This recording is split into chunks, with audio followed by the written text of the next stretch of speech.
அதில் நமக்கு சுவாரஸ்யமான கதைகள் அப்படின்னு சொல்கிறதை காட்டிலும் நம் இந்து மதத்தில் எவ்வளவு திருவிளையாடல்கள் நடந்திருக்குன்னு கற்பனை பண்ணி பார்க்க முடியாத அளவுக்கு சுவாரஸ்யமாக இருக்கிறது. இன்னொரு விஷயம், கல் தோன்றி மண் தோன்றா காலம் முதல் கொண்டு இருக்கக்கூடிய மூத்த மதம் நம் இந்து மதம். எவ்வளவு சிறப்புகள் இருக்குன்னு 1000 நான் படைத்த ஆதிசேஷனாலேயே சொல்ல முடியலையா? நமக்கு ஒரு நாக்கு தான் வச்சுக்கிறார். அதில் நான் எவ்வளவு சொல்ல முடியும்னு யோசித்து பாருங்க. ஆமாம், 51 சக்தி பீடத்தை முடிக்கிறதுக்கே 3 வருஷம் ஆகியும் இன்னும் முடிக்க முடியல. கொடுக்கக்கூடிய நாட்கள் குறைவாக இருந்தாலும் ஒரு தலத்தை பற்றி முழுமையாக தெரிந்து கொள்ளணுன்றது என்னுடைய விருப்பம். அதான் விஷயமே. இப்போது எல்லாராலையும் நேரடியாக போய் அந்த தலத்தை தரிசிக்க முடியாது. ஆனால் அந்த தலத்தில் என்னென்ன நிகழ்வுகள் நடந்தது அதை நம்ம தரிசித்து கொள்ளலாம், அந்த செவி வழியாக. அதனால தானே என்னமோ திருவள்ளுவர் சொல்கிறார், செல்வத்துள் செல்வம் செவிச்செல்வம் அச்செல்வம் செல்வத்துள் எல்லாம் தலை, கற்பதை காட்டிலும் கேட்பது நன்றுன்றார். படித்தா கூட அவ்வளவு சீக்கிரமாக என்ன பதியாதான், மனசில் பதியாதான். ஏன்னா கொஞ்ச நேரம் மெமரி பண்ணணும், படித்தாதான் மெமரி ஆகும். சில பேருக்கு நினைவாற்றல் இறைவன் இயற்கையாகவே அதிகமாக வச்சுருப்பார், சில பேருக்கு குறைவாக வச்சுருப்பார். என்ன மாதிரி இல்லை. ஏன்னா நிறைய பேர் நினைக்கிறீங்க இந்த அம்மாவுக்கு நிறைய நினைவாற்றல் நினைக்கிறீங்க. ஆனால் நினைவாற்றல் இருந்தாலும் கூட என்னால் முழுசாக எல்லாவற்றையும் சொல்ல முடியலையேன்ற ஒரு ஆதங்கம். இன்னொரு விஷயம், படிப்பதற்கு இன்னும் நம்மளுடைய புராணங்களில் எக்கச்சக்கமாக ஒளிந்திருக்குது. கடலின் ஆழத்தை கண்டாலும் கண்டுவிடலாம். ஆனால் நம்மளுடைய இந்த இருக்கக்கூடிய பொக்கிஷத்தினுடைய ஆழத்தையோ அல்லது படித்து முடிச்சிட்டாங்கன்னு யாரையும் சொல்ல முடியாது. ஏன்னா சரஸ்வதியை இன்னும் படிக்கிறாளாம். அப்போ நாமெல்லாம் சாதாரணம் தானே. பிரம்மாவின் நாவில் குடியிருக்கக்கூடிய சரஸ்வதியே இன்னும் படிக்கிறான்னா நாமெல்லாம் படித்து முடிச்சிட்டோன்னு சொல்ல முடியுமா? ஒருவர் ஒன்றை படிக்கலாம். சில பேர் நினைப்பாங்க 10 டிகிரி கூட முடிச்சிருப்பாங்க. ஆனால் 10 டிகிரி முடிச்சிருந்தாலும் கூட இன்னும் அவங்க படிக்க வேண்டியது நிறைய இருக்குதுன்னு அர்த்தம். அது மாதிரி இந்த ஆன்மீகத்தில் எல்லாரும் எல்லாவற்றையும் படித்து விட முடியுமான்னா நிச்சயமாக முடியாது. எல்லாரும் எல்லாவற்றையும் தெரிந்து விட முடியுமான்னா முடியவே முடியாது. அதனால் நம்மால் தெரிந்து கொள்ளுவதற்கு இறைவன் எவ்வளவு கருணை பண்ணியிருக்காரோ அவ்வளவுதான் நம்மளால் தெரிஞ்சுக்க முடியும். நானும் எல்லாவற்றையும் படித்திருந்தாலும் எவ்வளவு இங்கே சொல்ல முடியுமோ அவ்வளவுதான் சொல்ல முடியுது. சிலவற்றையெல்லாம் நம்மால் சொல்ல முடியாத சூழ்நிலை, இல்லைன்னா சொல்கிறதுக்கு அதுக்குரிய நேரம் சந்தர்ப்பம் அமையாமையே போயிடுது. அதனால் ஒவ்வொரு தளத்திலும் என்னால் முடிஞ்ச வரைக்கும் எவ்வளவு சேகரித்து உங்களுக்கு ஷார்ட்டாக கொடுக்க முடியுமோ அவ்வளவு ஷார்ட்டாக கொடுக்குறேன். அதனால் இந்த வருடம் என்னென்னு கேட்டால் என்னால் 5 தலத்துக்கு தான் போக முடிஞ்சிருது. அந்த 5 தலத்தையே உங்களை சுற்றி காமிச்சிருக்கிறேன் 12 நாளில். இந்த 12 நாளில் 5 ஊரில் தான் நம்மளால் தரிசிக்க முடிந்தது.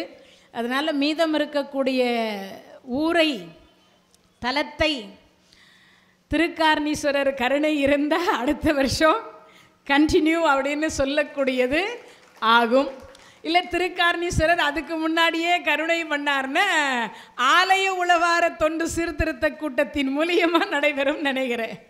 அவர்கள் மனசு வச்சாலும் நடக்கலாம். அதனால் எப்போ நடக்கணும்னு இறைவன் எழுதி வைத்திருக்கிறாரோ அப்போ தான் நடக்கும். அதனால் சந்திரபாகா நதிக்கரை, அதுக்கு பேரே சந்திரபாகான்னு பேர். அப்படின்னா என்ன அர்த்தம்னா அந்த நதி 3ஆம் பிறை வடிவத்தில் இருக்கும்.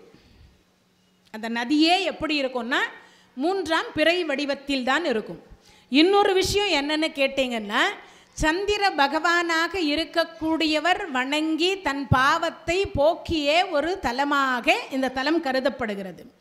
அப்போது இந்த இறைவனுக்கு நேத்தைக்கே சொன்ன சோமநாதர், சோமன்னா யாருக்கு பேர்? சந்திரனுக்கு சோமன் என்பது பெயர்.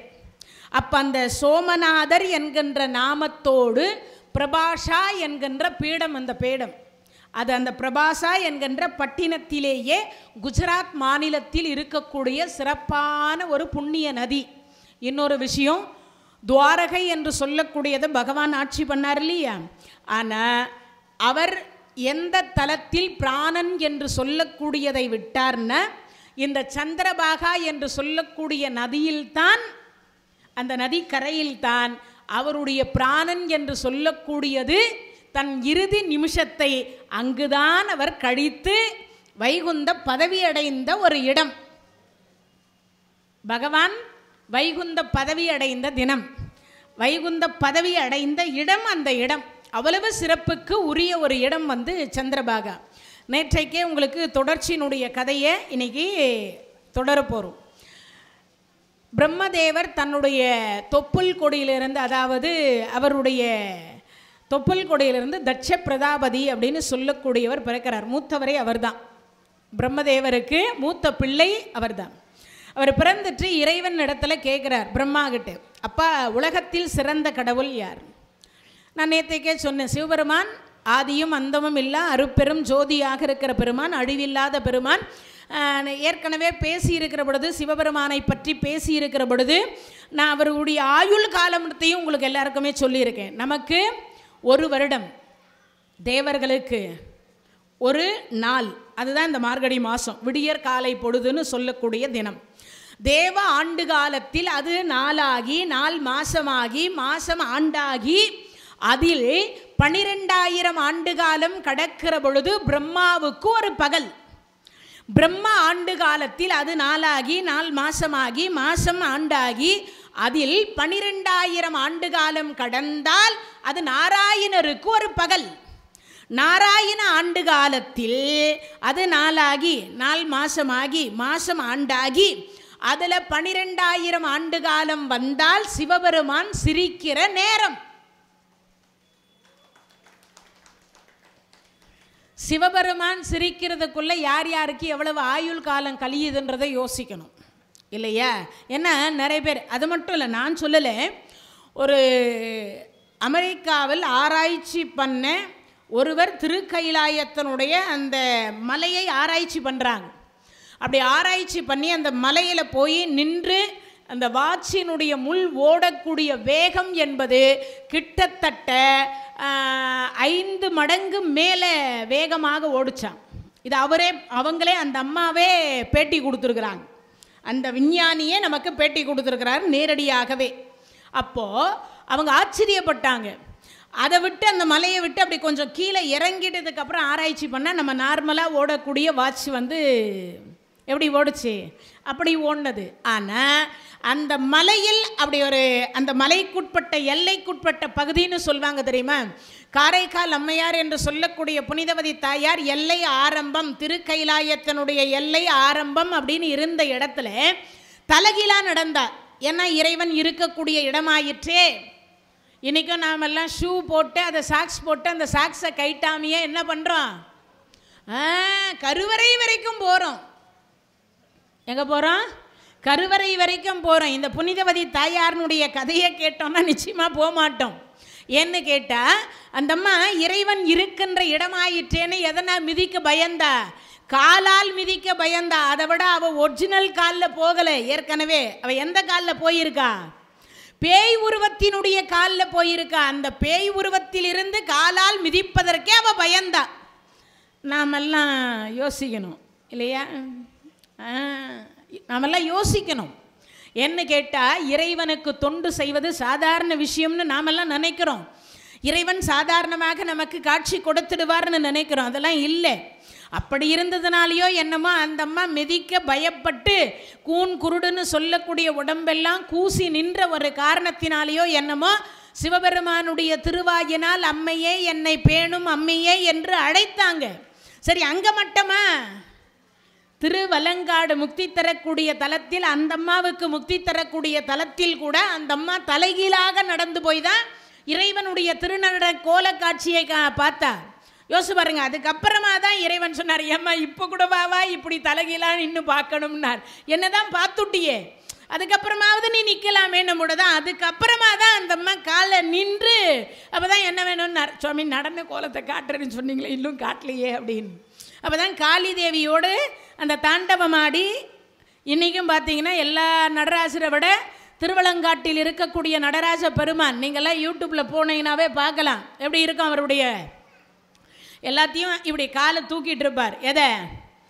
இடது காலை தூக்கி வலது காலில் ஊன்றி கொண்டிருப்பார், தன் காலில் ஊன்றி கொண்டிருப்பார். ஆனால் அந்த இடது கால் என்று சொல்லக்கூடிய தூக்கி இருக்கக்கூடிய கால் வந்து எந்த திருவலங்காட்டு தலத்தினுடைய நடராஜ பெருமானை நன்றாக தரிசித்தவர்களுக்கு, இல்லை நீங்கள்லாம் இப்போ ஆருத்ரா சமீபத்தில் நடந்த தரிசனத்தையோ இல்லை அபிஷேகத்தையோ நீங்கள்லாம் பார்க்கலாம், நேரடி ஒளிபரப்பே பண்ணியிருந்தாங்க.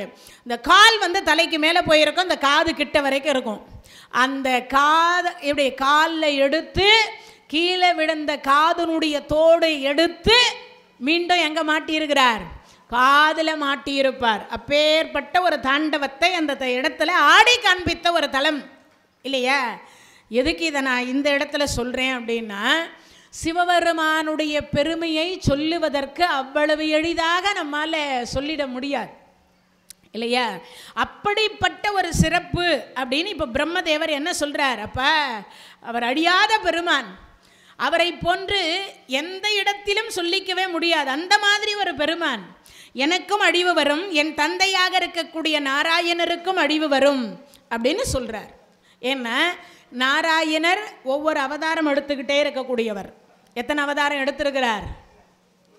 9 முடிஞ்சிருக்கு, 10வது எப்போ எடுப்பாருன்னு தெரியல. களி முத்தி போச்சுன்றாங்க. எனக்கு யாரோ ஒருத்தர் சமீபத்தில் ஒரு 20 நாள் இந்த நிகழ்ச்சி ஆரம்பிக்கிறதுக்கு ஒரு 4 நாளைக்கு முன்னாடி திடீர்னு என் நிகழ்ச்சியை பார்த்துட்டு ஃபோன் பண்ணல, வாட்ஸ்அப்பில் மெசேஜ் பண்ணினே வந்தார். நான் சில பேர் வந்து என்ன சில நேரங்களில் சில ஃபோன்களை நான் வந்து பிளாக்கில் போடுவேன். ஏன்னு கேட்டால் ரொம்ப தொந்தரவு பண்ணிகிட்டே இருக்கிறாங்க. அதனால் சில நேரில் பிளாக்கில் போட வேண்டிய சூழ்நிலை. ஏன்னு கேட்டால் அவங்க வீட்டு குழந்தள்ளுறது கூட என்ன சந்தேகம் கேட்டால் நான் என்ன பதில் சொல்கிறது? தொடர்ந்து அழுதுனே இருக்குதுமா, அதுக்கு என்ன பண்ணலாம்? இதுக்கெல்லாம் நான் பதில் சொல்ல முடியுமா? டாக்டர்கிட்ட கூட்டு போய் காமிச்சு உடம்புல ஒன்றும் இல்லை என்னன்னு பார்க்கணும். இப்போது அதை விட இன்னொரு விஷயம், இந்த ட்ராவல் பண்ணும்போதே பார்த்திங்கன்னா குழந்தைங்களுக்கு டைட்டாக போட்டிருப்பாங்க சில பேர். நான் சில நேரங்களில் பார்த்தா அந்த குழந்தை அழுதுகிட்டே இருக்கும். அதுக்கப்புறம் பார்த்தா அந்த ஆடையை கொஞ்சம் என்ன பண்ணுவோம், தளர்த்தி விட்டு அந்த ஜட்டியை தான் நிறைய பேர் என்ன பண்ணுறாங்கன்னா ரொம்ப டைட்டாக போட்டு வச்சுறாங்க. உள்ள ஒரு எண்ணத்தை அந்த அகீஷை போட்டு மாட்டி விட்டுட்டு, ஆமாம் அத்தை போட்டு டைட்டாக வச்சு மாட்டி விட்டு, என்னமோ அவங்க கட்டின்னு இருக்கிற பட்டு புடவை நனைஞ்சிட போகுது. குழந்தை வேணும் குழந்தை வேணும்னு 1000 கோயிலை போய் சுற்ற வேண்டியது. அது உச்சா போனால் அத்தை தொடைக்கிறதுக்கு தொடை என்ன இருந்துட்டு போகுது. அதுக்காக தொடையில் போயிட்டா தொடையை அறுத்தா போட்டுற முடியும். இப்போ அதை எவன் கண்டுபிடிச்சான்னு தெரில. அத்தை வேற வாங்கி வாங்கி மாட்டி விட்டு அதுக்கு அது இடுப்பு டைட்டாகிடுது அந்த எலாஸ்டிக். அந்த குழந்தைக்கு அது வாயாக இருக்குது சொல்கிறதுக்கு. அப்போ அந்த ஆடையை கொஞ்சம் நம்மெல்லாம் ஃப்ரீ பண்ணி விட்டோன்னா, இல்லைன்னா காத்தோட்டமாக உட்காருன்னு சொன்னோன்னா, இல்லை அந்த குழந்தைக்கு பசியாக ஏதாவது கொடுமான்னா அதுக்கப்புறம் தான் அதெல்லாம் யோசிக்கிறாங்க. இதுக்கெல்லாம் ஃபோன் பண்ணி சந்தேகம் சந்தேகம் சந்தேகம் சந்தேகம், நிறைய விஷயத்துக்கு சந்தேகம் கேட்குறாங்க. அதனால் நான் சில நம்பர் போட்டிருப்பேன். அதில் ஒருத்தர் என்ன சொல்கிறார், வருகின்ற சித்ரா, இதை நான் சொல்லக்கூடாதுன்னு நினச்சேன், இருந்தாலும் என்னமோ தெரியல சொல்லணும்னு இன்றைக்கி சிவபெருமான் என் வாயில் நுழைஞ்சிருக்கிறார் போல. சித்ரா பௌர்ணமி அன்றைய தினத்தில் உலகம் அழியும், இது சத்தியம்னு அவர் எனக்கு மெசேஜ் பாஸ் பண்ணுறார். நான் திருப்பி சொன்னேன், அவ்வளவு சீக்கிரமாக அழிஞ்சிட்டா அப்போ ஆண்டவனுக்கு கோயில் கட்டுறது எதுக்கு, கும்பாபிஷேகம் எதுக்கு இல்லையா? அவ்வளவு எளிதெல்லாம் இன்னும் நீங்கள் சொல்லியிருக்கீங்க. 25,000 ஆண்டு காலம் கலியுகம் முடிந்திருக்கு, இன்னும் 35,000 ஆண்டு காலம் கலியுகம் இருக்குன்றீங்க. சத்தியமாக இல்லை, இதை நான் அறிவியல் பூர்வமாகவும் சொல்கிறேன். இது வந்து அவர் பாட்டுக்கு மெசேஜ் பாஸ் பண்ணிக்கிட்டே இருக்கார். எனக்கு படிக்க படிக்க டென்ஷன் ப்ரெஷர் ஏறுது. ஏற்கனவே நிறைய இருக்குது. அதனால இன்னும் நம்ம எதுக்கு ப்ரெஷரை ஏற்றிக்கணும்னு நான் சொன்னேன். இருவரும் உயிரோடு இருந்தால் சித்ரா பௌர்ணமிக்கு பிறகு நான் உன்னை சந்திக்கின்றேன் அப்படின்னு சொல்லி மெசேஜை பாஸ் பண்ணிவிட்டு நான் அந்த நம்பரை பிளாக்கில் போட்டேன். இந்த விஷயத்தை எங்கள் அண்ணாக்கிட்ட மற்றவர்கிட்டையும் சொன்னேன். அப்போவே எங்கள் அண்ணா திட்டினார். என்ன சொன்னார்னா, அம்மா அப்படியெல்லாம் பண்ணாதே. ஒரு மனிதன் வந்து ஏன்னா எப்போவுமே வந்து நல்லதை நிறைய சொல்லி கொடுப்பார் அவர் எனக்கு. அதை வந்து என்ன சொல்லனா, ஏதோ ஒரு அவசரத்தை நீ ஃபோன் பண்ணுறதை எடுக்காமல்லாம் விட்டுறாதே. ஏன்னா நிறைய பேர் வந்து குடும்ப சூழ்நிலை கஷ்டம் நிறைய இருக்குது, மரணத்தின் உச்சியில் இருந்து கூட யாருக்காவது ஃபோன் பண்ணலாமேன்றதுக்காக பண்ணுவாங்க. அதனால் வந்து நீ வந்து அது மாதிரி பண்ணாதே அப்படிம்பார். அதெல்லாம் வந்து ஃபோனெல்லாம் பிளாக்ல போடக்கூடாது, அது தப்பும்பார்.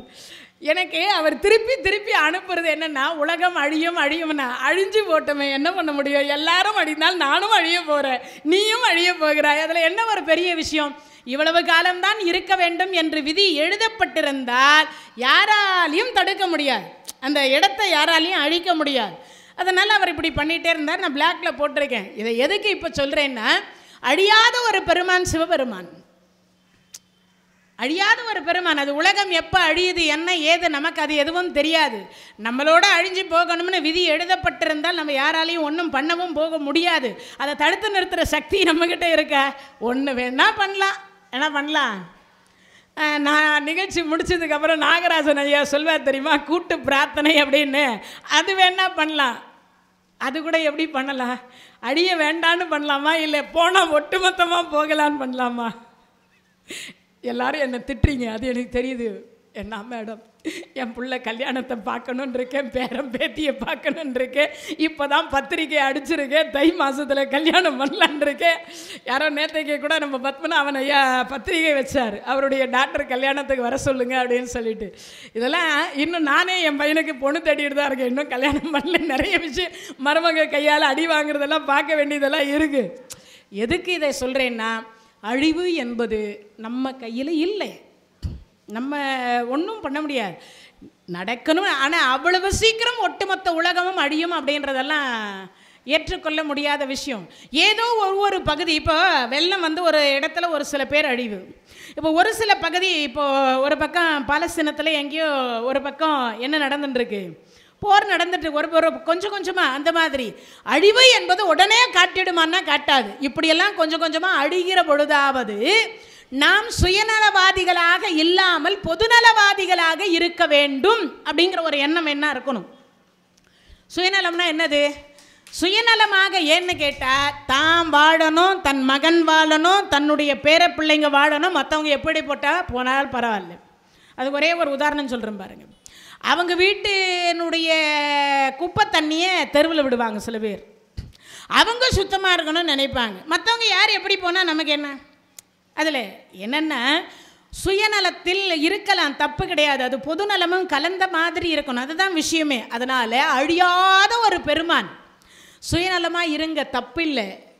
இதில் சுயநலமாக இருக்கணுமோ அதில் சுயநலமாக இருக்கணும். ஆனால் எல்லாவற்றிலும் சுயநலமாக இருந்தோன்னு வச்சுக்கோங்களேன், சில நேரத்தில் நம்மையே சுற்றி நம்மளையே காப்பாற்றிக்க முடியாத சூழ்நிலைக்கு தள்ளப்பட்டுடுவோம்.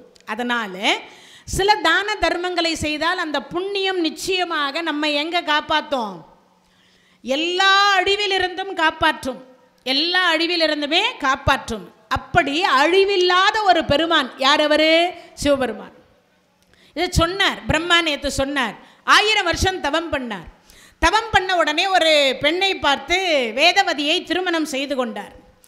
இந்த சிவபெருமான் கிட்ட இவர் சில வரம் வாங்குறார். என்ன வரம்? தட்சபுரி, என் பேரில் ஒரு உலகம் வேணும், கொடுத்துட்டார். அடுத்து என்னப்பா வேணும்? என்ன சிவபெருமான் கொடுக்க நினச்சாருன்னா கொட்டிக்கிட்டே இருப்பார். எதை?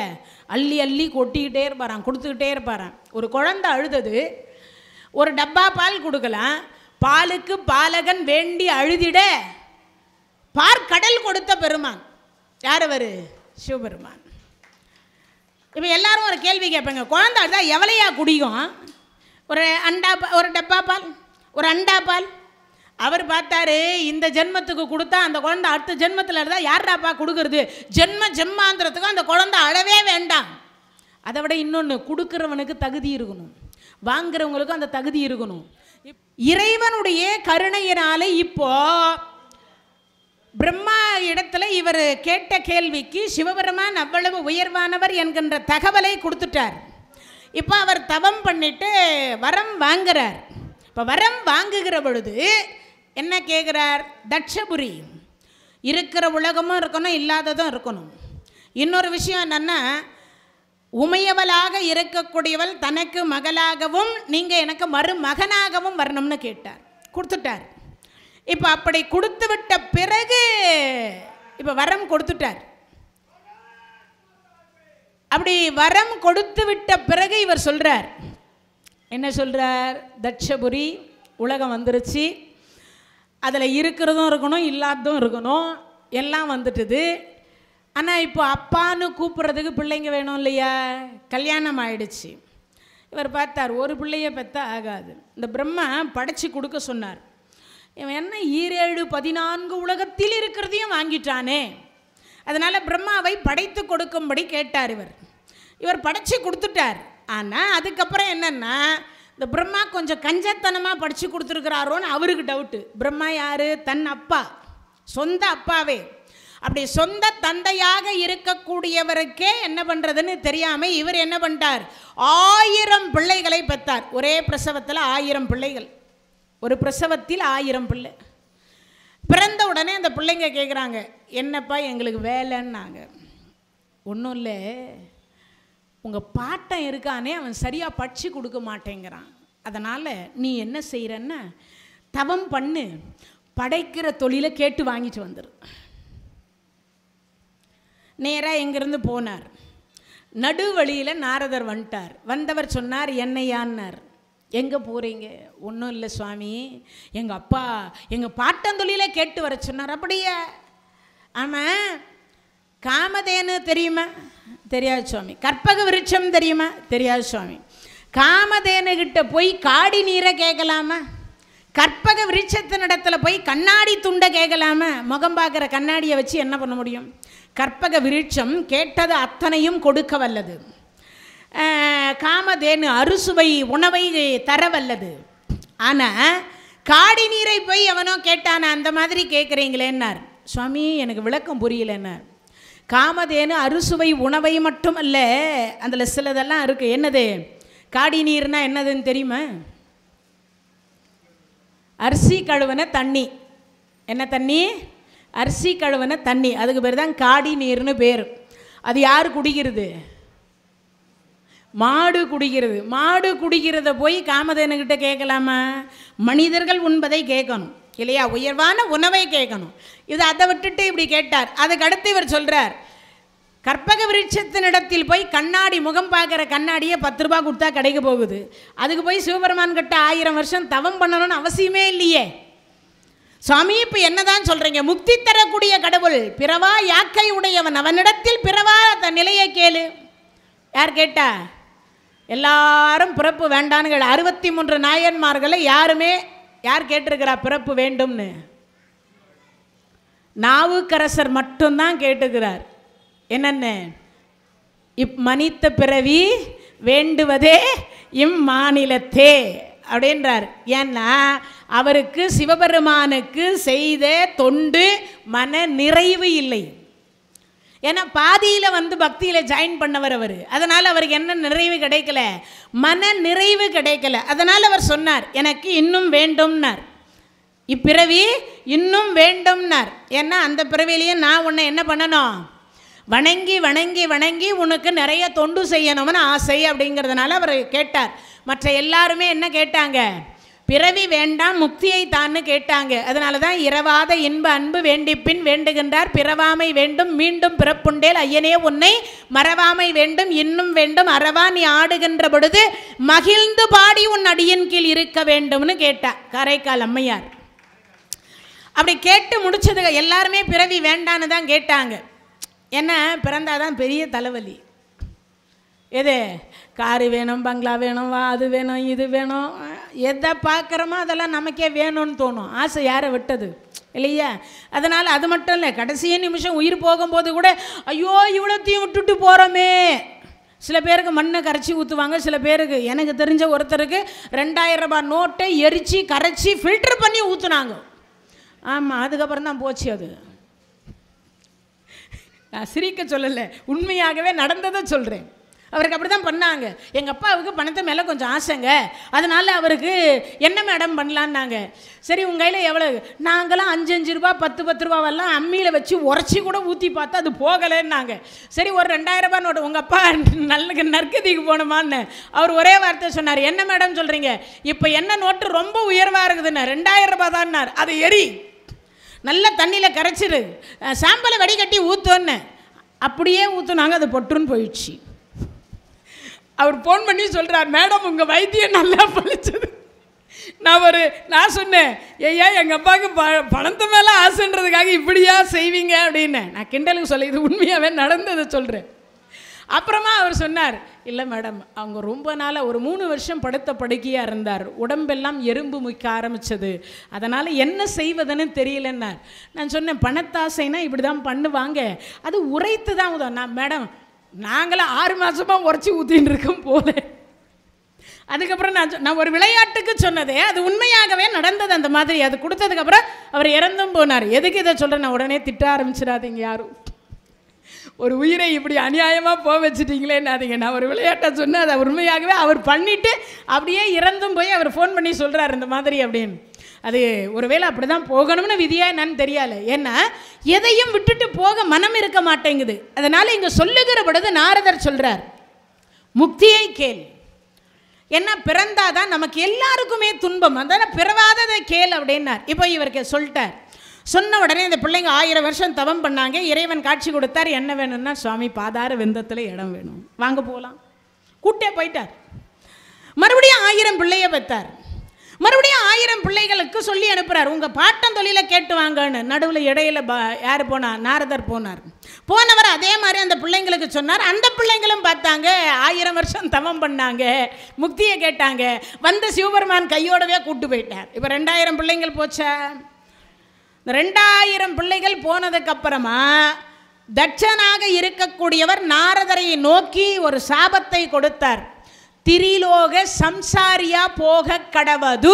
ஒரு நிமிஷத்துக்கு மேலே நாரதர் எங்கேயுமே இருக்க மாட்டார். அவருக்கு யாரா சாபம் கொடுத்ததுன்னா, தட்சன் என்று சொல்லக்கூடியவர் தான் அந்த சாபத்தை கொடுத்தார்.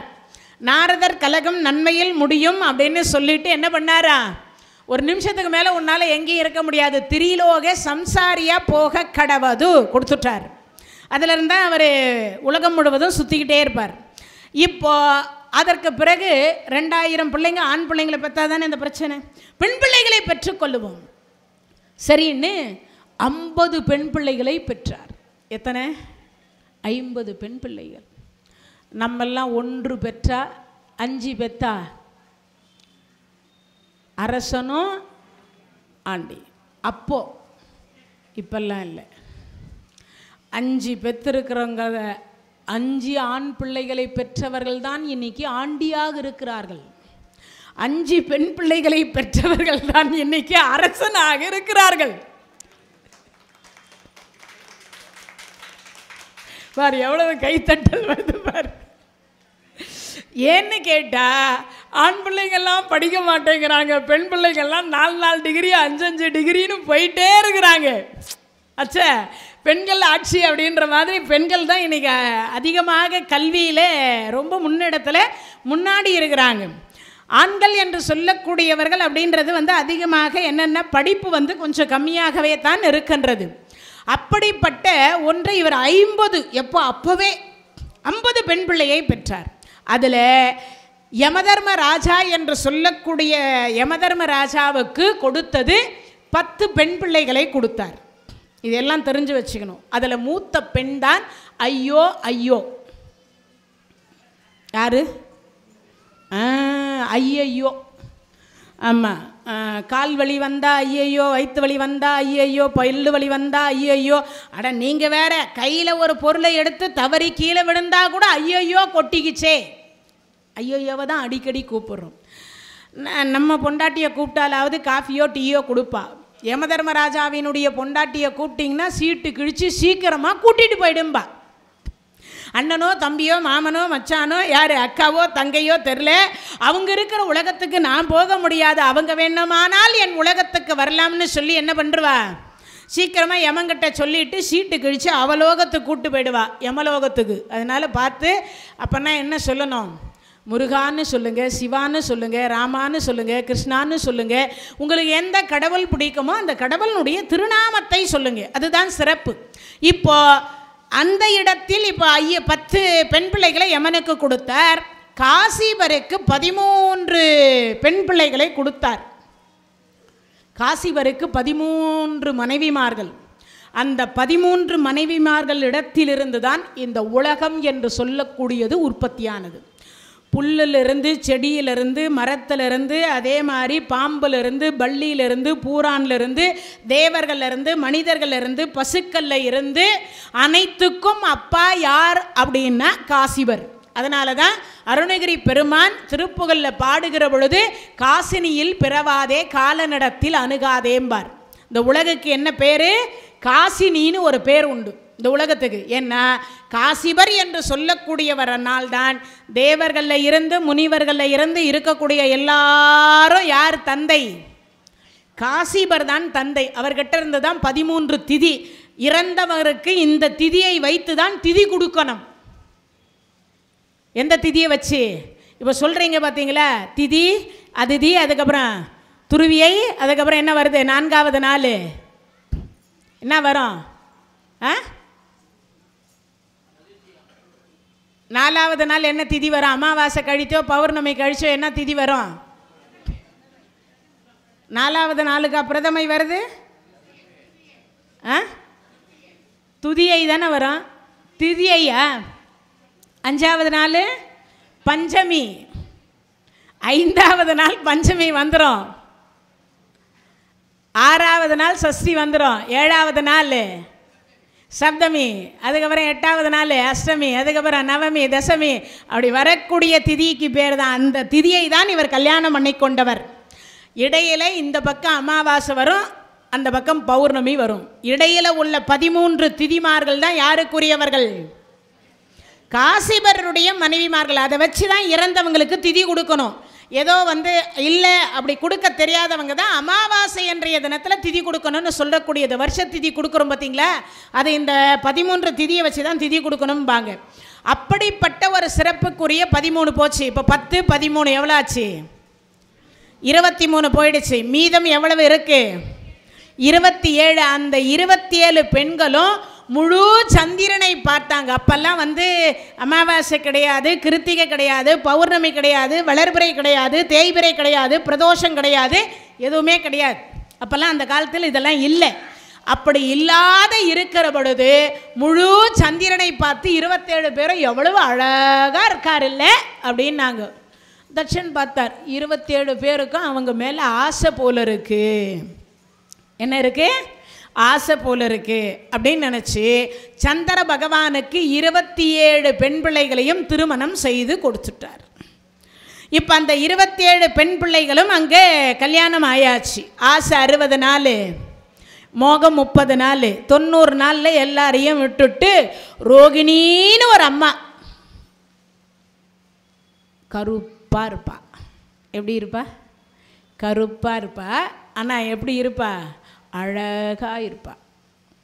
பல்லு முத்து மாதிரி இருக்கும், மூக்கு கிளி மூக்காக இருக்கும், கண்ணு மீன் மாதிரி இருக்கும், புருவம் வில் மாதிரி வளைஞ்சிருக்கும், கழுத்து சங்கு மாதிரி இருக்கும், ஸ்தனம் கோபுர கலச மாதிரி இருக்கும், இடை சிறுத்திருக்கும், தொடை பெருத்திருக்கும், அழகாக இருப்பாள்.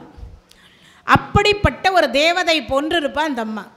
அந்த அம்மையாருடைய பணிவிடை இவருக்கு கொஞ்சம் பிடிக்கும், அழகும் பிடிச்சது. அதனால் கிரகப்பிரவேசமாக ரோகிணி எங்கே போனாலும் கிரகப்பிரவேசத்துக்கு, கல்யாணத்துக்கு, யாகத்துக்கு, எங்கே விருந்துக்கு போனாலும் ரோகிணி போவா. 1 லட்ச ரூபாய் பட்டுப்புடவை கட்டிட்டு. ஆமாம்.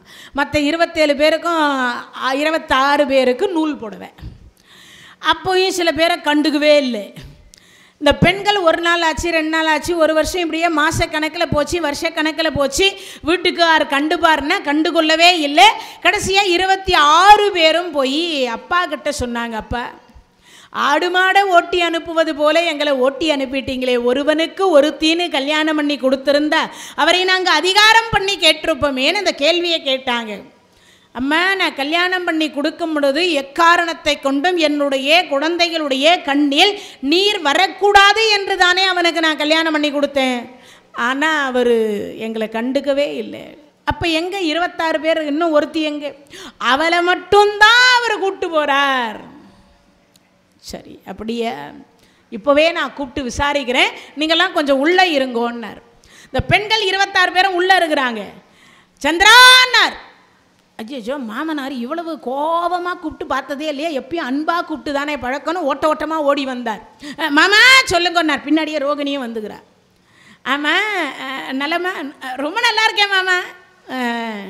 எங்கே ஒருத்தி தான் இருக்கா, மற்ற 26 பேரெல்லாம் ஊட்டி, சிம்லா, கொடைக்கானல், குளு குளு, மணாலி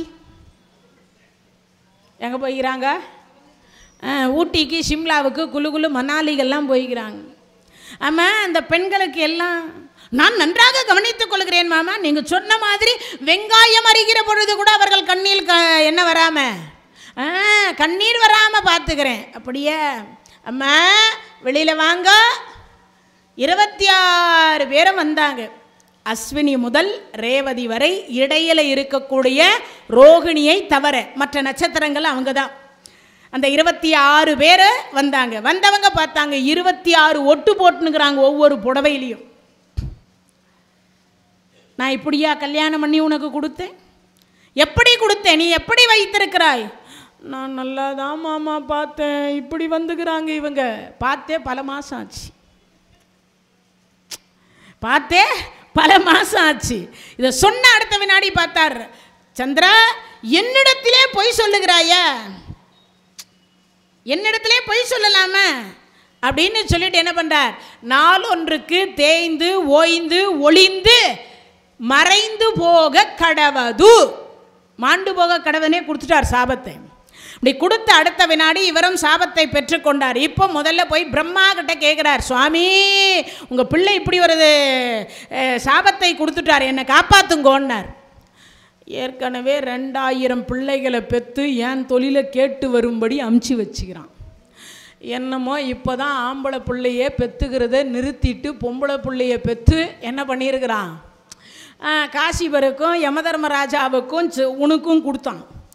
இப்போ மட்டும் நான் உனக்கு உதவி செஞ்சேன்னு தெரிஞ்சா மீண்டும் என் சேரு என் பதவிக்கு என்ன வரும்? ஆபத்து வரும். அதனால் நீ இங்கே வந்துட்டு போனன்றதை கூட அங்கே சொல்லிடாதே.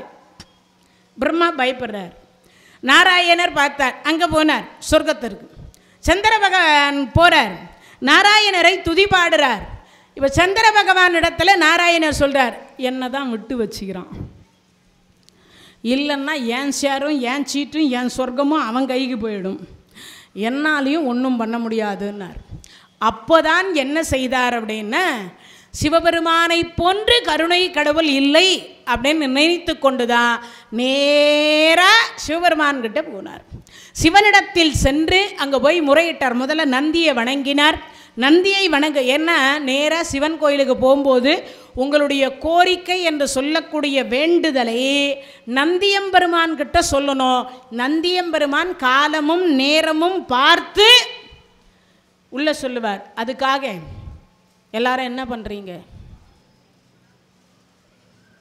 காத்தே போகாத மாதிரி நந்தி காதில் போய் ஒரு கையை வச்சு அடைச்சி என்னன்னா சொல்லணுமோ அவ்வளவையும் சொல்கிறது. இன்னொரு விஷயம் சொல்கிறேன்னு தெரிஞ்சுங்க, கோயிலுக்கு சென்றால் செய்யக்கூடாதவை செய்யக்கூடியவைன்னு சிலது இருக்குது. எந்த சிலையையும் தொடுவதற்கு நமக்கு அனுமதி இல்லை. இன்னொரு விஷயம், எந்த சிலையாவது நீங்கள் தொட்டா, நம்ம எல்லாம் மனிதர்கள் தானே, நமக்கு தெரிஞ்சவர், நம் கணவர் அல்லது நம்மளுடைய உடன்பிறப்பு, நம்மளுடைய சகோதர சகோதரி, நம்மளுக்கு தெரிஞ்சவங்க யாராவது நம்ம முன்ன நடந்து கொண்டு போயிருக்கும்போது பின்னாடி வந்து நம்ம முதுகில் அப்படி ஒரு கை தொட்ட உடனே நம்ம உடம்பு எவ்வளவு சிலிர்க்குது. ஏங்க கூப்பிட்டுட்டு தொடக்கூடாதா? பக்குன்னு ஆயிடுச்சு, பயந்து போயிட்டேன்ல. இப்போ சொல்கிறோமா இல்லையா? சாதாரண மனித சொரூபத்தில் இருக்கக்கூடிய மனிதர்களே நம்மை தீண்டுகிற பொழுது, நமக்கு பயமும் சிலிர்ப்பும் ஏற்படுகிற பொழுது, நாம் மனிதத்தில் பிறந்திருந்து மனித சொரூபமாக பிறந்திருந்து ஒரு தெய்வத்தை எடுத்த உடனே சிலையை போய் தொடலாமா? தொடக்கூடாது இல்லையா? அந்த சிலைக்கு கூச்சம் வருமா? அது விழித்து பார்க்கிற பொழுது அது சாபத்தை தருமா? என்ன தரும்? சாபம் தரும். இன்னொரு விஷயம், கோயில்களில் எந்த இடத்தில் தீபம் ஏற்ற சொல்லுகிறார்களோ அங்கே மட்டும் ஏற்றுங்க. இல்லையா, இன்னொரு சிம்பிளான ஃபார்முலா உங்கள் எல்லாருக்குமே, நெய் வாங்குங்க. உங்களுக்கு எந்த கோயிலில் கொடுக்கணும்னு தோணுதா, பிள்ளையார்கிட்ட கொடுத்துரும். சிவபெருமான்கிட்ட கொடுங்க. அம்பாளுக்கு அம்பாள்கிட்ட கொடுங்க. நவகிரகத்துக்கிட்ட கொடுங்க. சுவாமி இதை ஏற்றிருங்க, முடிஞ்சு போச்சு. எண்ணெயை வாங்கி நெய்யை வாங்கி அவங்க என்ன பண்ண போகிறாங்க? விளக்கு தானே ஏற்ற போகிறாங்க, எங்கனால ஏற தானே. நீங்கள் கொடுப்பது உங்களுடைய கடமை. இன்னொன்று, உங்கள் கையாலேயே ஏற்றணுன்னா கோயில்களில் எந்த இடத்தில் விளக்கு ஏற்றுவதற்கு என்று ஒரு இடம் ஒதுக்கப்பட்டிருக்கும், அந்த இடத்தில் மட்டும் விளக்கேற்றுங்க. எல்லாரும் அந்த சுவாமி பாதத்தில் போய் ஏற்றி அது பாட்டுக்கு வேட்டியை பற்றி எரிஞ்சு, சில கோயிலெல்லாம் பார்க்கும்போது அப்படி தான் பண்ணுறாங்க, பாதத்தில் தான் ஏற்றணுன்றாங்க. நமக்கு எப்படி நெருப்பு சுடுமோ அதே மாதிரி தெய்வத்துக்கும் சுடும். இது தெரிஞ்சு வச்சுக்கணும் எல்லாருமே. அவங்க தியானத்தில் இருக்கிறாங்க, மோனத்தில் இருக்கிறாங்க, தவத்தில் இருக்கிறாங்க. அந்த தவத்தை கலைக்கக்கூடிய பாவம் நம்மை வந்து சேரும். கைத்தட்டுங்க. இதை கேட்டுக்கிட்டு இருக்கிறவங்களாவது இனிமே அந்த தவறுகளை செய்யாமல் இருங்க. அதான் அன்பான வேண்டுகோள். இப்போ இறைவனுடைய கருணையினால் பிரம்மா சொல்லிட்டார் முடியாதுன்னு. அதுக்கு அடுத்து யார் சொல்கிறது? நாராயணர் இல்லைன்ட்டார். அதுக்கு அடுத்து சிவபெருமானுடைய ஆலயத்திற்கு போகிறார், நந்தியை வணங்குறார். நந்தி அவசரம்னார். இப்போவும் அந்த காலத்தில் அவசரத்துக்கு என்ன அடிப்பாங்க? தந்தி அடிச்சாங்க ஒரு காலத்தில். இப்போல்லாம் அவசரம்னா 10 நம்பர் அடிச்சா உலகம் முழுவதும் நேரடி காட்சி பார்க்குறோமா இல்லையா? எல்லாம் வீடியோ கால், எந்த உலகத்தில் எங்கே இருந்தாலும் பேசிக்கலாம். அப்போ அப்படிப்பட்ட ஒன்றை இப்போ வந்தது. இப்போ சொல்கிறார் அவசரம்னார். நீங்கள் சந்திர பகவான் ஏன் இப்படி வந்திருக்கிறீர்கள்? அதை நான் பிறகு சொல்கிறேன், இப்போ என்ன அவசரம், உள்ளே விடு. உள்ளே போனார். காதலாகி கசிந்து கண்ணீர் மல்கி ஓதுவார் தம்மை நன்னடி குய்ப்பதும் வேதம் 4 மெய்ப்பொருள் ஆவதும் நாதன் நாமம் நமச்சிவாயவே. நினைந்து நினைந்து உணர்ந்து உணர்ந்து நெகிழ்ந்து நெகிழ்ந்து ஊற்றெழும் கண்ணீர் அதனால் உடம்பு நனைந்து நனைந்து, வள்ளலாருடைய வாக்கு. அப்போ இறைவனை பார்த்து கண்ணீர் வடிக்கிறார். இறைவா, உன்னை போன்று கருணை கடவுளே, எனக்கு எந்த வழியும் தெரியல. சிவசிவ என்கிலர் தீவினையாளர், சிவசிவ என்றிட தீவினை மாலும், சிவசிவ என்றிட தேவரும் ஆவர். சிவ சிவ என்ன சிவகதி தானே. பார்த்தார். சந்திரா, ஏன் இப்படி வந்திருக்கேன்? நடந்த கதையை கட கட கட கட கடன்னு இந்த மாணவர்கள் ஆசிரியர்கிட்ட ஒப்படைப்பாங்களே அந்த மாதிரி ஒப்பிச்சார். உங்களுக்கு தெரியலையா, கல்யாணத்துக்கு நீங்கள் வந்து ஆசீர்வாதம். ஆமாம், அதில் ரோகிணி மட்டும் கொஞ்சம் அன்பாக பிரியமாக பார்த்தேன். மற்ற 26 பேரும் அங்கே கம்ப்ளைண்ட் பண்ணி அவங்க அப்பா எனக்கு சாபம் கொடுத்துட்டார், மாமனார் சாபம் கொடுத்தார். அப்போது சிவபெருமான் சொல்லிய வாக்கு நான் சொல்லலை, அவரே அவருடைய திருவாயினால் சொன்னார். அப்பாவை மறந்து அம்மாவை மறந்து, பெண்களுக்கு முதல்ல அவர் சொல்கிற வார்த்தை என்ன தெரியுமா? அப்பாவை சொன்னார். பெண் பிள்ளைங்க, எல்லா பெண் பிள்ளைங்களுக்கும் யாரை ரொம்ப பிடிக்கும்? அப்பாவை தான் ரொம்ப பிடிக்கும். அம்மான்னா கொஞ்சம். ஆனால் ஆண் பிள்ளைங்க எல்லாருக்கும் யாரை பிடிக்கும்? அம்மாவை ரொம்ப பிடிக்கும். ஏன்னா அம்மா கிட்ட நைஸ் பண்ணி என்னன்னாலும் வாங்கிடலாம். அதனால் ஈர்ப்புத்தன்மைன்னு சொல்லக்கூடியது இது ஆப்போசிட்டாக தான் எல்லாருக்குமே உண்டு. அப்படிப்பட்டதுனால இவர் முதல்ல சொல்கிறார், எல்லா 27 பெண் பிள்ளைகளை திருமணம் செய்தது முக்கியம் அல்ல. அந்த 27 பெண் பிள்ளைகளும் அப்பாவை மறந்து அம்மாவை மறந்து உடன் பிறந்த சகோதர சகோதரிகளை மறந்து தன்னுடைய உற்றத்தவர் சுற்றத்தவர் ஊரை மறந்து பேரை மறந்து தன்னுடைய இனிஷியலையும் மாற்றிக்கொண்டு கணவனிடத்தில் வராங்க. அப்படிப்பட்ட பெண்ணுக்கு துரோகம் இழைக்கலாமா? நம்பி வந்த பெண்ணை நட்டாத்தில் விடலாமா? விடக்கூடாதல்லவ. அதனால தான் பிரம்மா நாவல இடம் கொடுத்தார், திருமால் இதயத்தில் இடம் கொடுத்தார். நான் பார் சரிபாதி கொடுத்துருக்கிறேன். யார் சொல்றது? சிவபெருமான் சொல்றார், நான் சரிபாதி கொடுத்துருக்கிறேன். அதனால சந்திரா அப்படி செய்யலாமா? சுவாமி தெரியாமல் பண்ணிட்டேன், இப்போ என்ன காப்பாத்துங்க. என்னை போனார். ஒன்றுமில்லை, நாளொன்றுக்கு தேய்ந்து ஓய்ந்து ஒளிந்து மாண்டு போக மறைந்து போக கடவுள்னு சொல்லிட்டார்.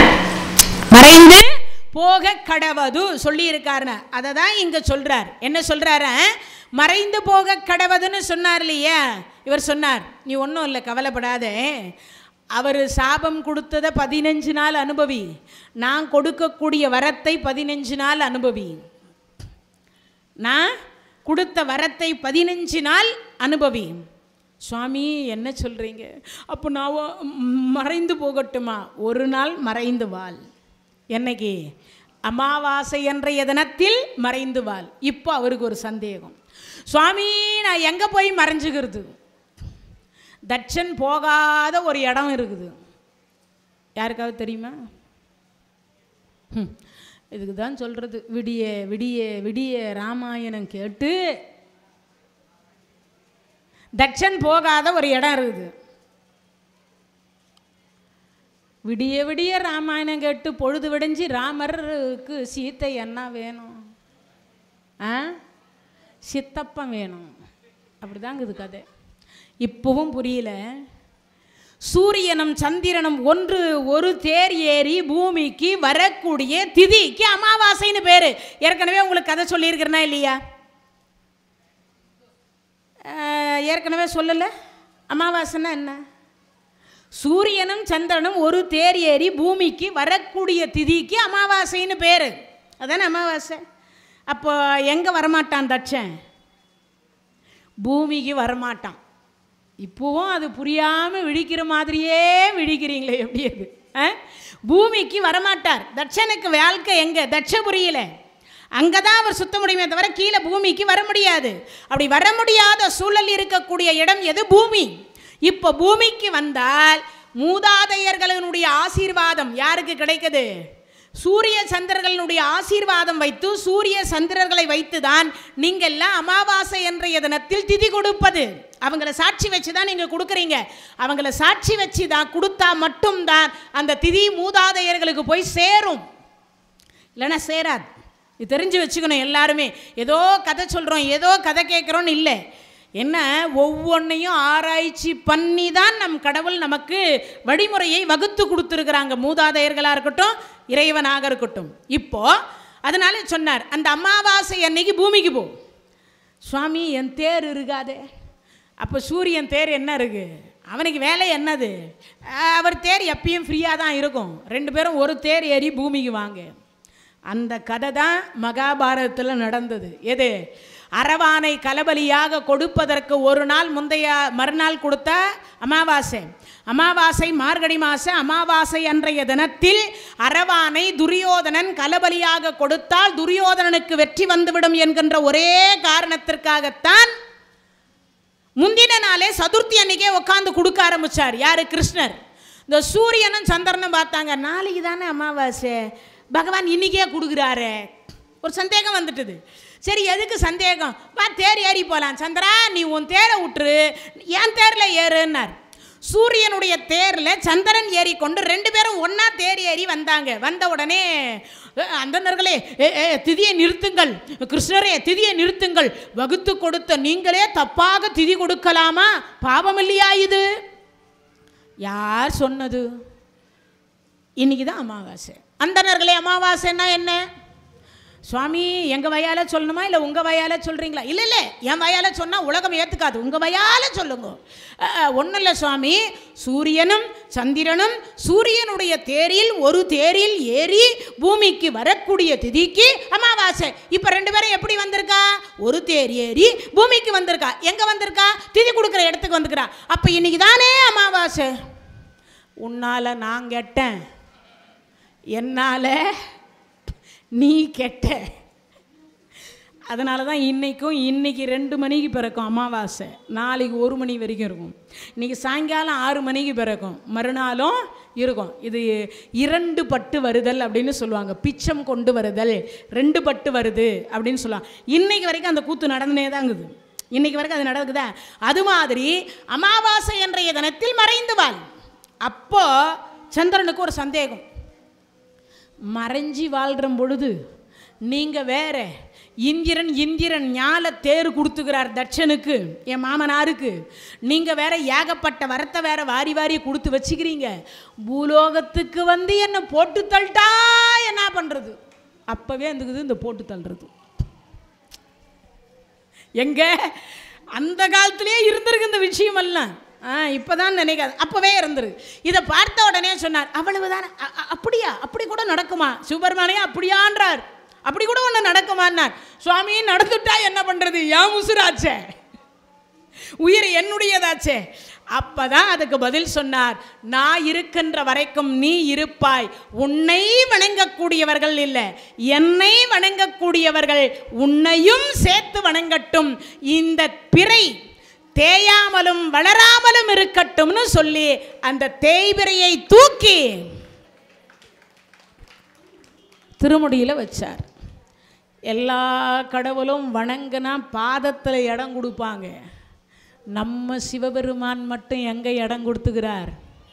தலையிலேயே இடம் கொடுத்தார்.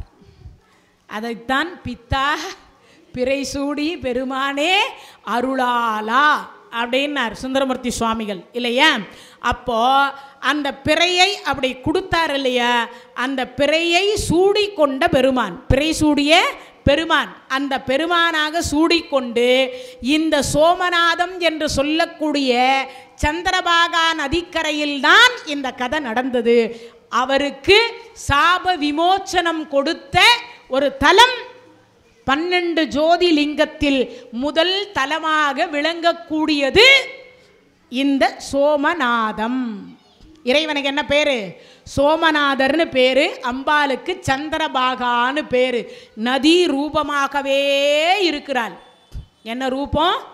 நதி ரூபமாகவே இருக்கிறாள். அப்படிப்பட்ட ஒரு தலம்தான் இந்த சோமநாதம். 12 ஜோதிலிங்கத்தில் இது ஒன்று முதல் தலம். இதுதான் ஃபஸ்ட்டு தலமே. 12 ஜோதிலிங்கம் இருக்கு இல்லையா?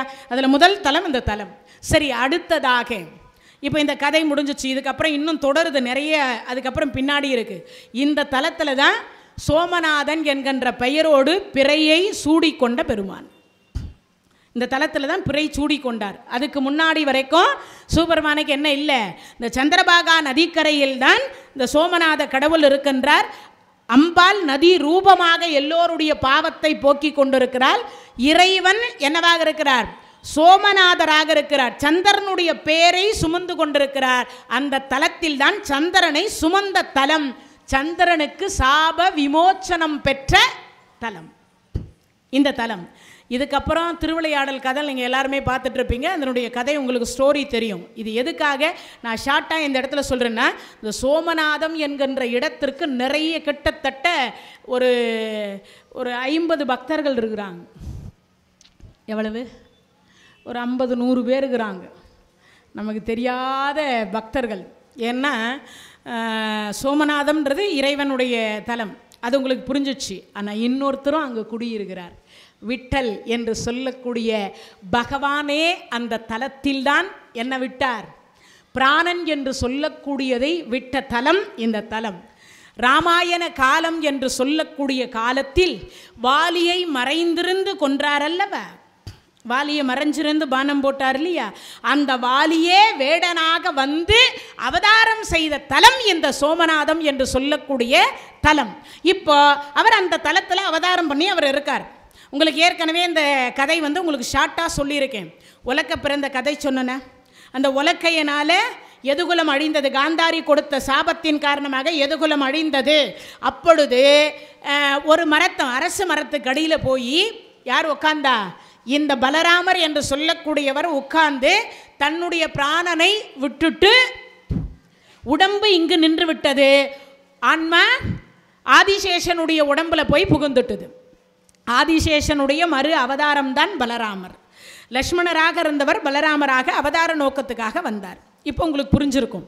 அடுத்தது இப்போ சாத்தகி தன் தம்பி அங்கேயே அந்த உலக்கையில் அடிபட்டு சண்டையை விலக்கி விடுவதற்கு போன இடத்துல அவர் இறந்து போயிடுறார். இப்போ தேரோட்டி அடுத்து இருக்கிறது யாரு? பகவான். இவங்க 2 பேர் தான் அங்கே இருக்கிறாங்க. சாயங்காலம், அதாவது சூரியன் அஸ்தமிக்கின்ற வேலை, அந்த நேரத்தை கால் மேலே கால் போட்டு இந்த காலை இப்படி ஆட்டின்னு இருக்கார். யாரு? பகவான். அப்படி ஆட்டி கொண்டிருக்கின்ற பொழுது இந்த மறைந்திருந்து வாலியை கொன்றார் இல்லையா? அந்த வாலியே இங்கே வேடனாக வந்து பிறந்திருக்கிறார் இல்லையா? அந்த வேடனாக இருக்கக்கூடியவருக்கு இந்த கொம்பு எப்படி தோன்றுகிறதுன்னா மான் என்று நினைக்கிறார். என்ன நினைக்கிறார்? மான்னு நினைக்கிறார். இந்த கொம்பு இப்படி இந்த விரல் ஆடுவது அவருக்கு மான் மாதிரி தெரியுது. இருட்டுற நேரன்றதுனால தெரியுது. தெரிஞ்ச உடனே வில்லை வளைத்து நாணை பூட்டி வேகமாக பானத்தை போட்டார். இறைவனுடைய பாதார விந்தம் என்று சொல்லக்கூடியதில் அந்த பானம் போய் பட்டது. இறைவனுக்கு உயிர் எங்கே இருக்குன்னு நான் ஏற்கனவே சொல்லியிருக்கேன். எங்கன்னு யாராவது சொல்லுங்க. வலது காலினுடைய கட்டை விரல்ல தான் பகவானுக்கு உயிர் இருக்கு. தன் உயிரை கொடுத்து தான் என்ன பண்ணார்? நாகாஸ்திரம் என்று சொல்லக்கூடிய நாகாஸ்திரத்தை கர்ணன் விடுகின்ற பொழுது தலைக்கு வந்தது, தலைப்பாகையோடு போனது என்பதை ஒரு அங்குலம் தேரை என்ன பண்ணார்? தேனுடைய சக்கரத்தை பூமிக்கு அடியில் அழுத்தினார். எதை கொண்டு அழுத்தினார்? தன் கட்டவரல் என்று சொல்லக்கூடிய உயிர் இருக்கக்கூடிய உயிரை கொடுத்து அழுத்தினார். இப்போ புரிஞ்சிருக்கும்னு நினைக்கிறேன். நீங்கள் சாதாரணமான தேரோட்டின்னு நினைக்காதீங்க. பகவான் தேர் ஓட்டுவதற்கு அர்ஜுனர் எவ்வளவு புண்ணியம் பண்ணார் என்பது தெரியல. ஆனால் தர்மத்தை காப்பாற்றுவதற்கு பகவான் அந்த துரியோதனுடைய காலால் எவ்வளவு உதை வாங்கியிருக்கிறார். அதுதான் அங்கே பெரிய விஷயம். தேர் ஓட்டுறதுன்னா சாதாரண விஷயம் கிடையாது. வாயில் மந்திரம் சொல்லணும். யார்? தேரில் உட்கார்ந்துருக்கிற ராஜா. வில்லை வளைக்கணும், நாணை பூட்டணும், இங்கிருந்து எடுக்கணும். எதை? அம்பை எடுக்கணும். அந்த அம்பு என்ன கைக்கு வருதோ அந்த மந்திரத்தை அவர் நாவினால உச்சரிக்கணும். இப்போ தேரோட்டி வடக்கு போ, தேரோட்டி கிழக்கு போ சொல்ல முடியாது. அப்போ எந்தெந்த பகுதிக்கு போகணும்ன்றதுக்கு அந்த தேர் ஓட்டக்கூடியவருக்கு தெரியும். ஒன்று. இன்னொன்று, வலது பக்கம் போ அப்படின்னா வலது காலால் இறைவனை ஒரு உதைப்பார் அர்ஜுனர். இடது பக்கம் போனா இடது காலால ஒரு உதைப்பார். நேரா போனா நடு முதுகு தண்டில் ஒரு உதைப்பார். யோசித்து பாருங்க, கற்பனைக்கு கூட எட்டாத ஒன்று. என்னமோ பார்த்தனுக்கு சாரதியா இருக்கார், பார்த்தனுக்கு சாரதியா இருக்கார்னு பகவானை பெருமையாக சொல்லி கொண்டிருக்கிறோம். ஆனால் அந்த சாரதியாக இருக்கின்ற பொழுது பகவான் எவ்வளவு உதை வாங்கியிருக்கிறார் என்பதை யோசித்து எண்ணி பாருங்கள். அப்போ புரியும் அவருடைய துன்பம் எவ்வளவுன்றது. நாமெல்லாம் சாதாரணமாக எல்லாரும் அகங்காரத்தில் என்னை விட பெரியவர், என்னை விட சிறியவர் எவ்வளவு நினைக்கிறோம். என்னை விட எவ்வளவு படித்தவன், எவ்வளவு. பகவான் தர்மத்தை காப்பாற்றும் பொருட்டு தான் எவ்வளவு உதை வாங்கினாலும் பரவாயில்லை என்று அந்த 18 நாளும் யுத்தகலத்தில் பார்த்தனுக்கு சாரதியாக இருந்திருக்கிறார்னா அந்த பகவானை நாம் எல்லாம் எத்தனை கோடி நன்றி சொல்ல கடமைப்பட்டிருக்கிறோன்னு யோசிச்சு பாருங்க. கையை நல்லா ஸ்ட்ராங்காக தட்டுங்களேன். அந்த தர்மம் என்று ஒன்று இல்லைன்னா இன்னைக்கு நாம் எல்லாம் இல்லை. அவர் அன்னைக்கு வழிகாட்டலைன்னா இன்னைக்கு நாம் யாருமே இருந்திருக்க முடியாது. அவர் வழிகாட்டுறதுனால தான் இன்னைக்கு இருக்கிறோம். அப்படிப்பட்ட பகவான் இன்னைக்கு அந்த பெருவிரலில் பட்ட உடனே கீழே விழுந்துட்டார். ரத்தம் சொட்டுகிறது. தேரோட்டி ஓடி வந்து பச்சில என்னென்னமோ பறிச்சு, சுவாமி ஏதாவது கட்டு போடலான்னு தன்னுடைய முந்தா எல்லாத்தையும் கிழிச்சு வேட்டியை கிழிச்சு கட்டு போடவர. அதெல்லாம் ஒன்றும் வேண்டாம், நான் ஒரு ஓலை எழுதணும், அதுக்கு ஏதாவது உதவி செய்யும். ஐயோ, இந்த நேரத்தில் ஓலை எழுதணும்னு சொல்கிறாரே. பக்கத்தில் எதையோ தேடி பார்த்தார். ஒரு ஓலையை கொண்டு வந்தார். எழுத்தாணியாக தன் உதிரத்தை வைத்து எழுதுகிறார் பகவான். எதை வச்சு? அன்புள்ள பாண்டவர்களுக்கு பகவான் 1000 நமஸ்காரம் ஆசீர்வாதம் ரெண்டுத்தையும் சேர்த்தே எழுதுகிறார். தர்மரே, பீமரே, அர்ஜுனரே, நகுலரே, சகாதேவரே, உங்கள் அனைவருக்கும் வணக்கம், உங்கள் அனைவருக்கும் வணக்கம். இந்த ஓலை படிக்கின்ற பொழுது நீங்கள் படிக்கிற பொழுது நான் உயிருடன் இருக்க மாட்டேன், நான் உயிரோட இருக்க மாட்டேன். அதனால் என்னுடைய எதுகுலத்து பெண்களை அப்படியே விட்டு வந்துவிட்டேன். எங்கே? துவாரகையில் விட்டுட்டு வந்துட்டேன். அப்படி நான் வந்துட்டதுனால என் குலத்துக்கு ஒரு பெண்ணாவது வேண்டும். என் குலத்தை வாழ வைக்கிறதுக்கு, எதுகுலத்தை வாழ வைப்பதற்கு ஒரே ஒரு பெண்ணாக வேண்டும். ஏனென்றால் இன்னும் சில மணி நேரத்தில் அந்த துவாரகை கடலில் மூழ்கிவிடும், கடல்ல மூழ்கிவிடும். அதனால சொல்லுகிறேன், எப்படியாவது சீக்கிரமாக யாரையாவது அனுப்பித்தாவது சீக்கிரமா அங்க இருக்கக்கூடிய பெண்களை மட்டும் காப்பாற்ற வேண்டும். இது என் கடைசி ஆசை. இப்படிக்கு பகவான் எம்பெருமான் கிருஷ்ணர் கையெழுத்து விட்டுட்டார். தேரோட்டி சொல்றார், சத்தியமா நான் உங்களை விட்டுட்டு போக மாட்டேன் சுவாமின்றார். இல்லையப்பா, இந்த ஓலை போனாதான் எதுகுலம் தலைக்கும், இல்லைன்னா எதுகுலத்துக்கு அடையாளமே இல்லாமல் போயிடும் அப்படின்னு சொல்லி சீக்கிரமா போய் என்ற அந்த ஓலையை கையில் கொடுத்தார். தேரோட்டி வேக வேகமாக போய் அந்த எங்க கொடுத்தார்? தர்மருடைய மாளிகையில் அசினாபுரத்தில் கொடுக்கிறார். அப்படி கொடுத்த உடனே அது முதல்ல போகிறது யார் கைக்கு போகுதுன்னா சகாதேவர் கைக்கு போகுது.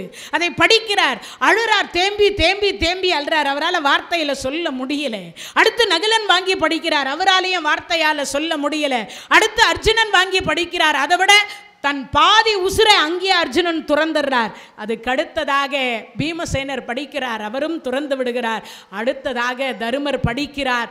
இங்கு இந்த சோமநாதம் என்று சொல்லக்கூடிய தலத்தில் தருமர் அந்த ஓலையை படிக்கிற பொழுது அநேக ஆசீர்வாதமும் அநேக வணக்கத்தையும் தெரிவித்து கொண்டு, தருமா உனக்கு எழுதுவது இந்த ஓலை பகவான் இறுதி ஓலை, நீ இதை படிக்கின்ற பொழுது நான் உயிருடன் இருக்க மாட்டேன்னு வரியை படிக்கவும், பகவான் என்று சொல்லக்கூடியவர் வைகுந்த பதவி என்று சொல்லக்கூடியதை அடையவும் நேரம் சரியாக இருந்தது. அந்த பிராணன் பிரிந்த ஒரு இடம் இந்த சந்திரபாகா என்று சொல்லக்கூடிய நதி கரை, சோமநாதம் என்று சொல்லக்கூடிய இந்த தலத்தில்தான் பகவானுடைய 108.5 ஆண்டு காலத்தினுடைய ஆயுள் காலம் முடிந்த ஒரு இடம், கலியுகத்தினுடைய ஆரம்பமான இடம். என்ன இடம்?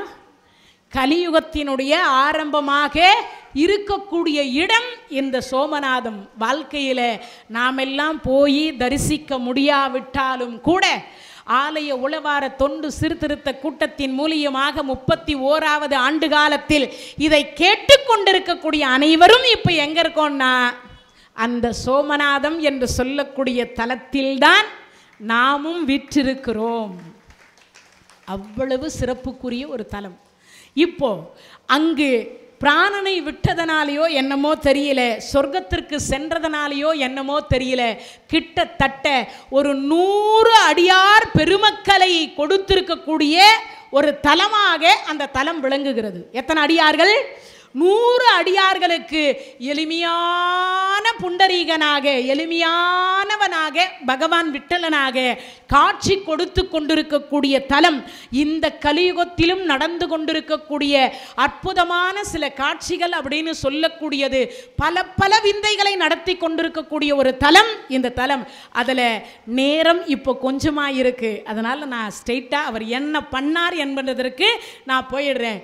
அங்கே சந்திரவனம், அந்த தலத்துக்கே பேர் சந்திரவனம்னு சொல்லுவாங்க. அந்த தலத்துக்கு பேரே சந்திரபாகா நதின்னு சொல்லுவாங்க, சந்திரவனம்னு சொல்லுவாங்க.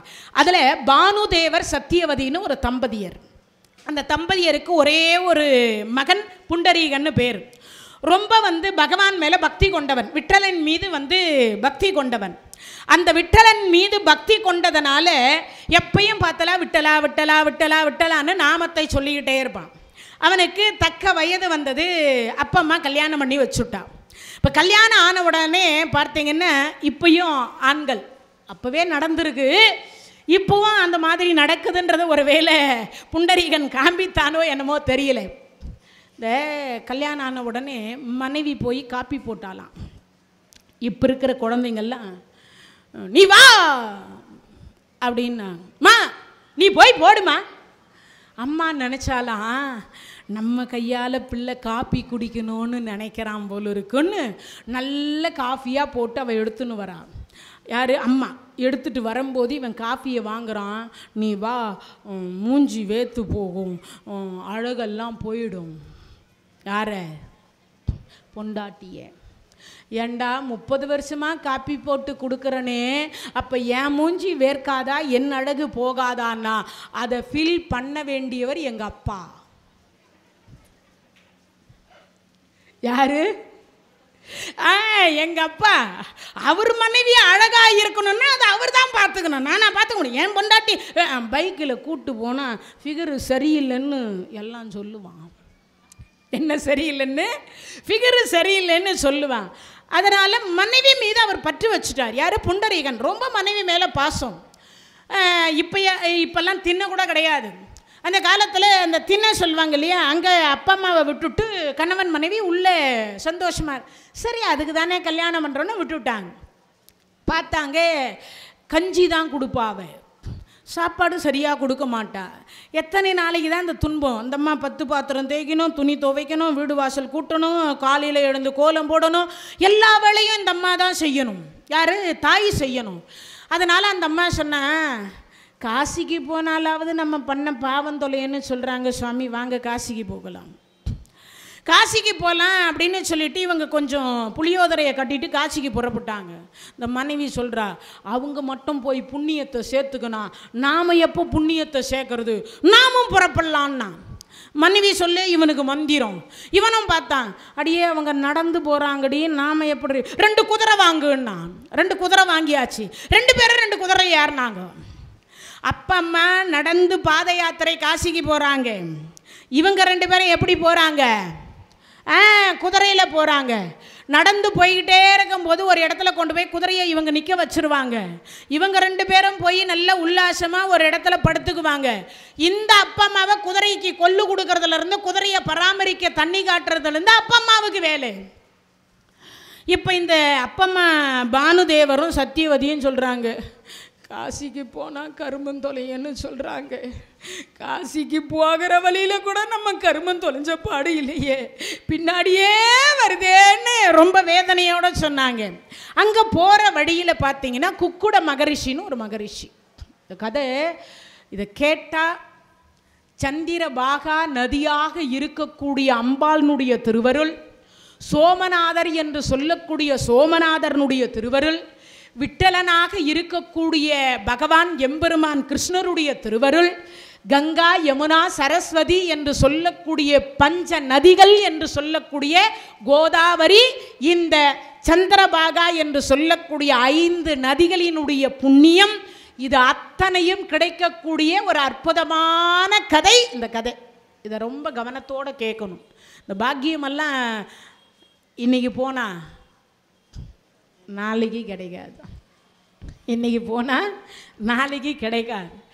இந்த புண்ணிய நதிகளில் குளிச்சா என்ன புண்ணியம் கிடைக்குதோ அது இங்கேயே இன்றைக்கி கிடைக்குதான். அதை நான் சொல்லலை, நாம் அதை இங்கே சொல்கிறார், புண்டரீகன் சொல்கிறார் வர பின்னாடி இருக்கக்கூடியதில். இப்போது அந்த புண்டரீகன் குக்குட மகரிஷியினுடைய ஆசிரமத்தில் போய் 2 நாள் தங்குறாங்க. மகரிஷி ஆசே எல்லாரும் ரொம்ப பெருசாக இருப்பார் அப்படின்னு நினச்சி போய் அங்கே 2 நாள் தங்கினாங்க. குதிரையை பராமரிக்கிறது அப்பம்மா கிட்ட விட்டார். கணவனும் மனைவியும் தங்குறாங்க. அங்கே சில பேர் குக்குட மகரிஷிக்கிட்ட பேசிட்டு சில இந்த வேதத்தெல்லாம் சொல்லி கொடுப்பார் இல்லையா, அதையெல்லாம் சொல்லிட்டு போகிறாங்க. இதை சொல்லி கொடுத்துட்டு போயிட்டார். அப்போ குக்குட மகரிஷிக்கிட்ட இவர் கேட்குறார், யார்? புண்டரீகன் கேட்குறார், சுவாமி காசி எங்கே இருக்குதுன்னு தெரியுமா? எனக்கு தெரியாது. காசியில் கங்கை ஓடுது அது தெரியுமா? எனக்கு தெரியாது. என்னையா இது? என்னமோ இந்த மகரிஷியை பற்றி பின்னாடி ஆஹா ஓஹோ ஏஹே நாங்கள் எல்லாம். காசி எங்குதுன்னு தெரியல, கங்கை காசியில் ஓடுதான்னு தெரியல. இந்த மகரிஷியையா இவ்வளோ பெருமையாக பேசினாங்க.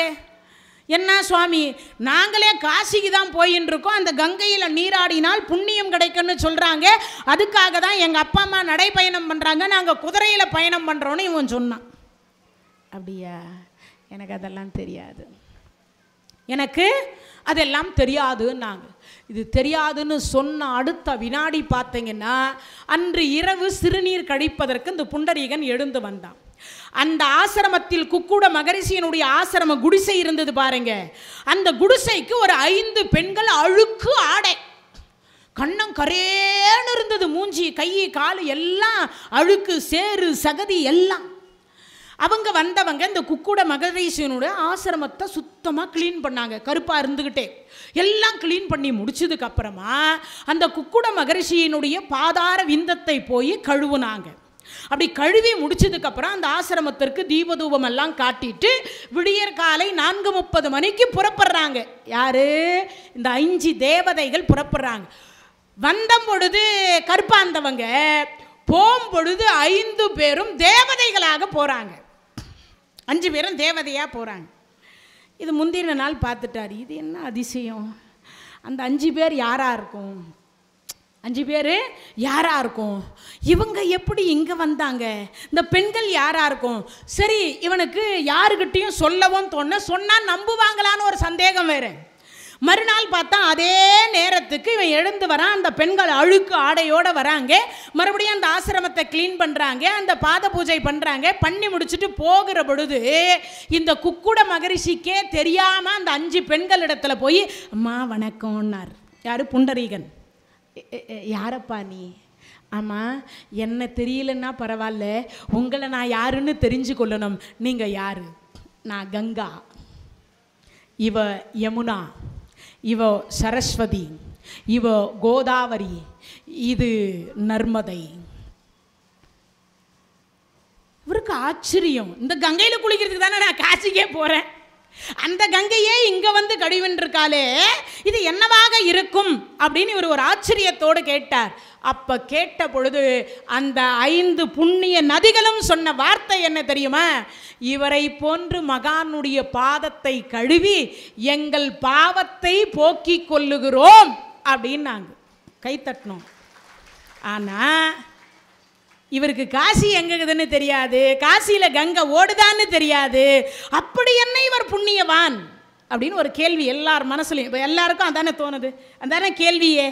அப்போ அந்த புண்ணிய நதிகள் சொன்னது, மாதா பிதா குரு தெய்வம், இவர் தன் தாய் தந்தையருக்கு இறுதி காலம் வரைக்கும் பசி இல்லாமல், அவர்கள் பிணி இல்லாமல், அவர்கள் பிணி இருக்கின்ற பொழுதும் அவர் அங்கமெல்லாம் என்னென்ன குறை இருந்தாலும் கூட எல்லா குறையையும் நிறைவேற்றி வைத்துவிட்டு அந்த கடைசியாக அப்பா அம்மாவுக்கு தொண்டு செய்யக்கூடிய பணிவிடை என்று சொல்லக்கூடியதை செய்ததனால இவர் மகானாக திகழ்கின்றார்.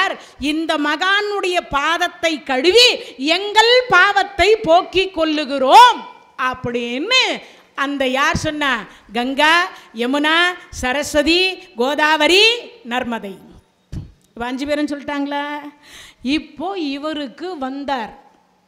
குக்குட மகரிஷி காலில் விழுந்தார். சுவாமி, உங்களுக்கு கங்கையே தெரியாதுன்றீங்க, இப்போ வந்துட்டு போனாங்களே அவங்க யார்? அவங்க யாரோ கங்கா, யமுனா, சரஸ்வதி, கோதாவரி, நர்மதைன்னு சொன்னாங்க, புண்ணிய நதின்னு சொன்னாங்க. அதெல்லாம் எங்கே ஓடுதுன்னு எனக்கு தெரியாதுப்பா.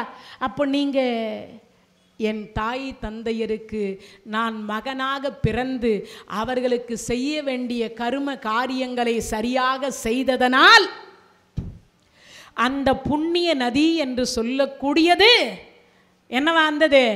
என்னிடத்தில் வந்து பாத பூஜை செய்துவிட்டு அவர்கள் பாவத்தை போக்கிக் கொள்ளுது.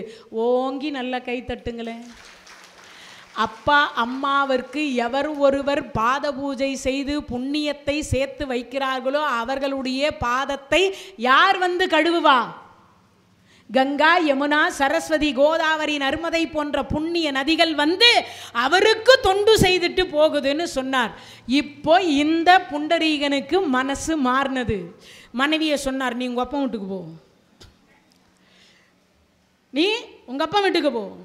இல்லையா, என் கூட வாழணுமா, நடந்து வா. அப்பாவை ஒரு குதிரையில் ஏற்றினார், அம்மாவை ஒரு குதிரையில் ஏற்றினார். அப்பம்மாவை குதிரையில் ஏற்றி நேராக காசிக்கு கூப்பிட்டு போனார். கங்கையில் நீராட வச்சார். அவரும் நீராடினார். நீராடி முடித்த உடனே ரிட்டன் திரும்புகிறாங்க. மனைவி பார்த்தா இதுக்கு மேலே நம்மளுக்கு இவர்கிட்ட பலிக்காதுன்னு நினச்சி அவங்க அப்பா வீட்டுக்கு அமுச்சு வச்சிட்டார். அதற்கு பிறகு இறுதி காலம் வரைக்கும் பானுதேவருக்கும் சத்தியவதி தாயாருக்கும் புண்டரீகன் பணிவிடை செய்கிறார். கடைசி காலம் பானுவதிக்கும் இந்த சத்தியவதிக்கும் பானுதேவருக்கும் கடைசி காலம் நெருங்கின்னு இருக்குது. எப்போ பார்த்தாலும் தொண்டு செய்யும்போது கூட விட்டலா விட்டலா விட்டலா விட்டலான்னு தொண்டு செய்வார். யார்? அப்பம்மாவுக்கு தொண்டு செய்தும் ஆண்டவன் பெயரை மறக்காம தொண்டு செய்தார் இந்த புண்டரீகன். எப்போ இப்படியே தொண்டு செய்துன்னு இருக்கானே, என்னதான் அவங்க அப்பா அம்மாவுக்கு என்ன கூட பார்க்கறத விட்டுட்டு அப்பம்மாவுக்கே தொண்டு செய்கிறானேன்னு சொல்லிட்டு அந்த விட்டலனாக இருக்கக்கூடிய எம்பெருமான் பகவானே அவனுடைய வீடு தேடி போனாராம். எங்கே போனார்? வீடு தேடி போனார். போன உடனே அப்பம்மாவுக்கு அப்போ தான், அப்பா தண்ணி கொஞ்சம் கொடுடா.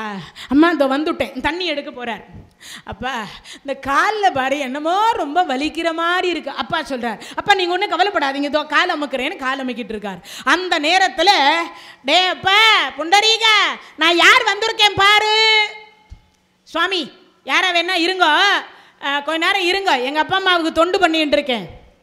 என்ன பண்ணிட்டு இருக்கேன்? தொண்டு பண்ணி கொண்டு இருக்கிறேன், கொஞ்ச நேரம் இருங்கோ அப்படின்னார். டே அப்பா என்னை யாருன்னு பார்த்துட்டு, அட சுவாமி இரு சுவாமி, நான் எங்கள் அப்பா அம்மாவுக்கு பணிவிட பண்ணிட்டு இருக்கேன், நீ பாட்டுக்கு நான் யார் வந்திருக்கேன்னு பாருன்ற. பார்க்க தான் இருக்கேன், பார்க்கறதுக்கு முன்னாடி எங்கள் அப்பா அம்மா தொண்டு முடிச்சுட்டு வந்து பார்க்குறேன் இருங்கோ அப்படின்னார். ஏன்டா நான் எவ்வளவு நேரம் இந்த பகவான் பார்த்தாராம், இந்த இடுப்பில் இப்படி கை வச்சுட்டு இப்படி இடுப்பில் இப்படி கை வச்சு அப்போ பார்த்தாராம், நான் எவ்வளவு நேரம் தாண்டா இப்படியே நிற்கிறது, ஓ கால் வலிக்குதா அப்படின்னு சொல்லிட்டு இவர் கேட்டுட்டு பக்கத்தில் ஒரு செங்கல் இருந்ததாம். அந்த செங்கலை தூக்கி விட்டலை மேலே தூக்கி எறிஞ்சார். அப்படி எரிஞ்ச உடனே, சுவாமி கால் வலிச்சா இந்த செங்கல் மேலே நின்னுக்கோ. அந்த செங்கல் மேலே அப்படியே ஏறி விட்டலனாக காட்சி கொடுக்கிறார் பண்டரி நாதன் என்கின்ற பண்டரி ரங்கன். பண்டரிபுர ரங்கநாதராக அந்த விட்டலல் என்று சொல்லக்கூடிய அந்த பகவான் எம்பெருமான் கிருஷ்ணர் காட்சி கொடுக்கிறார். அப்படி இன்னைக்கு வரைக்குமோ அந்த புண்டரீகன் போட்ட செங்கல் மேலே தான் யார் நின்றுட்டு இருக்கிறது? இந்த விட்டல் என்று சொல்லக்கூடிய பகவான் நின்று கொண்டு உலக மக்கள் அத்தனை பேருக்கும் காட்சி கொடுக்கிறார். அப்பம்மாவுக்கு தொண்டு செய்யக்கூடியவராக இருந்தால் ஆண்டவனே எங்க வருவார்? வீடு தேடி வருவார் என்று திருவிளையாடலை நடத்தி காட்டிய ஒரு தலம் இந்த சந்திரபாகா நதி என்று சொல்லக்கூடிய தலம். சந்திரபாகா நதி என்று சொல்லக்கூடியது தங்கை விட்டலனாக இருக்கக்கூடியவர் அண்ணா. விட்டலனாக இருக்கக்கூடியது வேற யாரும் இல்லை. யார் அவரு? அண்ணாவாக இருக்கக்கூடிய பகவான் எம்பெருமான் கிருஷ்ணர். சரி, இதாவது பரவாயில்ல, விட்டல் பந்து அப்படின்னு ஒரு அடியார். இந்த சோமநாத தலத்தில் என்னென்ன நிகழ்வுகள் நடந்ததுன்னு முடிஞ்ச வரைக்கும் எவ்வளவு என்னால் நேரம் இருக்கோ அந்த நேரத்தில் கொடுத்துடணும்னு நினைக்கிறேன். வேறு ஒன்றும் இல்லை. 100 பக்தர்களுக்கு மேலே கதை அங்கே இருக்குது, புதிதாக கதை இருக்குது. அங்கே விட்டல் பந்து என்று சொல்லக்கூடிய ஒரு பாண்டுரங்கன், அவன் பார்த்தான் பக்தன், மகா பக்தன், ஒரு பைத்தியம் மாதிரி. இப்போவும் சில பேர் பார்த்தீங்கன்னா உலகமே திரண்டு இருக்கும், ஆனால் அவர் கோயில் உள்ளர போனால் சில பேர் என்ன பண்ணுவாங்க, தேவாரம் பாடிக்கிட்டே இருப்பாங்க, சிவசிவா சிவசிவான்னு சொல்லிக்கிட்டே இருப்பாங்க, யாரை பற்றியும் கண்டுக்க மாட்டாங்க. யார் என்ன சொன்னாலும் பைத்தியம் மாதிரி பாரு உள்ளே நின்று கத்திக்கிட்டு இருக்கும்பாங்க. சில பேர் சொல்கிறாங்களா இல்லையா? அதெல்லாம் கண்டுக்க மாட்டாங்க. அபிராமி பட்டரையே அப்படி தான் சொன்னாங்க. என்னென்ன அது ஒரு பைத்தியம்னாங்க, சொன்னாங்களா இல்லையா? அப்போது அப்படி சொன்னதை அவர் பாடியை கொடுத்தது தான் நம்ம எல்லாம் இன்றைக்கி என்ன பண்ணிட்டு இருக்கிறோம், பாடிக்கொண்டிருக்கிறோம். அப்படிப்பட்ட ஒரு சிறப்புக்கு உரிய இந்த விட்டல் பந்துன்றவர் எல்லாருமே அந்த ஏகாதசி விரதம் இருப்பாங்க. பாண்டுரங்கனுக்காக என்ன பண்ணுவாங்க, ஏகாதசி விரதம் இருப்பாங்க. அதுக்கு என்ன பண்ணுவாங்க, முந்தின நாளே துவாதசி அன்றைக்கே புறப்பட்டுருவாங்க. ஏகாதசி அன்றைக்கி முழுசும் உபவாசம் இருப்பாங்க. ஆனால் அந்த சந்திரபாகா நதியை கடந்து உள்ளே போனாதான் யாரை பார்க்க முடியும், இந்த பாண்டுரங்கனை பார்க்க முடியும். அதனால் அங்கே கரையில் உட்கார்ந்துருக்கிறார். கரையில் போகிற வர ஓடக்காரெல்லாம் பணம் கேட்குறான். இவர்கிட்ட பணம் கிடையாது, இவர்கிட்ட பணம் இல்லை. அதனால் பார்த்தார், எப்படியா நம்மளை பாண்டுரங்கம் கூட்டு போவான்னு உட்காந்துருக்கிறார். இவர் கூட சேர்ந்து பஜனை பண்ணுறவங்க ஒரு 5-6 பேர் இருக்கிறாங்க. இந்த பஜனை பண்ணுறதுன்றது ரொம்ப ரொம்ப சிறப்பு. எது, நாமெல்லாம் கூட பஜனை பண்ணணும். எல்லாருமே சிவபெருமானுக்கும் பஜனை பண்ணலாம், யாருக்கு, பகவானுக்கும் பஜனை பண்ணலாம். ராம ராம ராம என்று நாமம் சொல்லி பாடனம், நாமம் சொல்லி பாடனம். நாமம் சொல்ல தெரியாவிட்டால் நல்லவரோடு சேரணம், நல்லவரோடு சேரணம். எண்ணி எண்ணி பார்க்கணும், ஏகாந்தமாயிருக்கணும். எண்ணி எண்ணி பார்க்கணும், ஏகாந்தமாயிருக்கணும். என்றும் அவன் சொரூபத்தில் ஈடுபட்டு இருக்கணும், என்றும் அவன் சொரூபத்தில் ஈடுபட்டு இருக்கணும். கிருஷ்ணா கிருஷ்ணா கிருஷ்ணா என்று கையை தட்டி பாடணும், கையை தட்டி பாடணும். கையை தட்ட தெரியாவிட்டால் கூட்டத்தோடு சேரணம், கூட்டத்தோடு சேரணம். விட்டல் விட்டல் விட்டல் என்று கையை தட்டி பாடணும், கையை தட்டி பாடணும். கையை தட்ட தெரியாவிட்டால் கூட்டத்தோடு சேரணம், கூட்டத்தோடு சேரணம். இப்படி பஜனை பாடணுமா? யாருக்கு? பகவானுக்கு. இந்த பகவான்னு சொன்ன உடனே நிறைய பாட்டு சிவபெருமானுக்கும் பகவானுக்கும் நிறைய பாடல்கள் நிறைய என்னென்னமோ இருக்கு.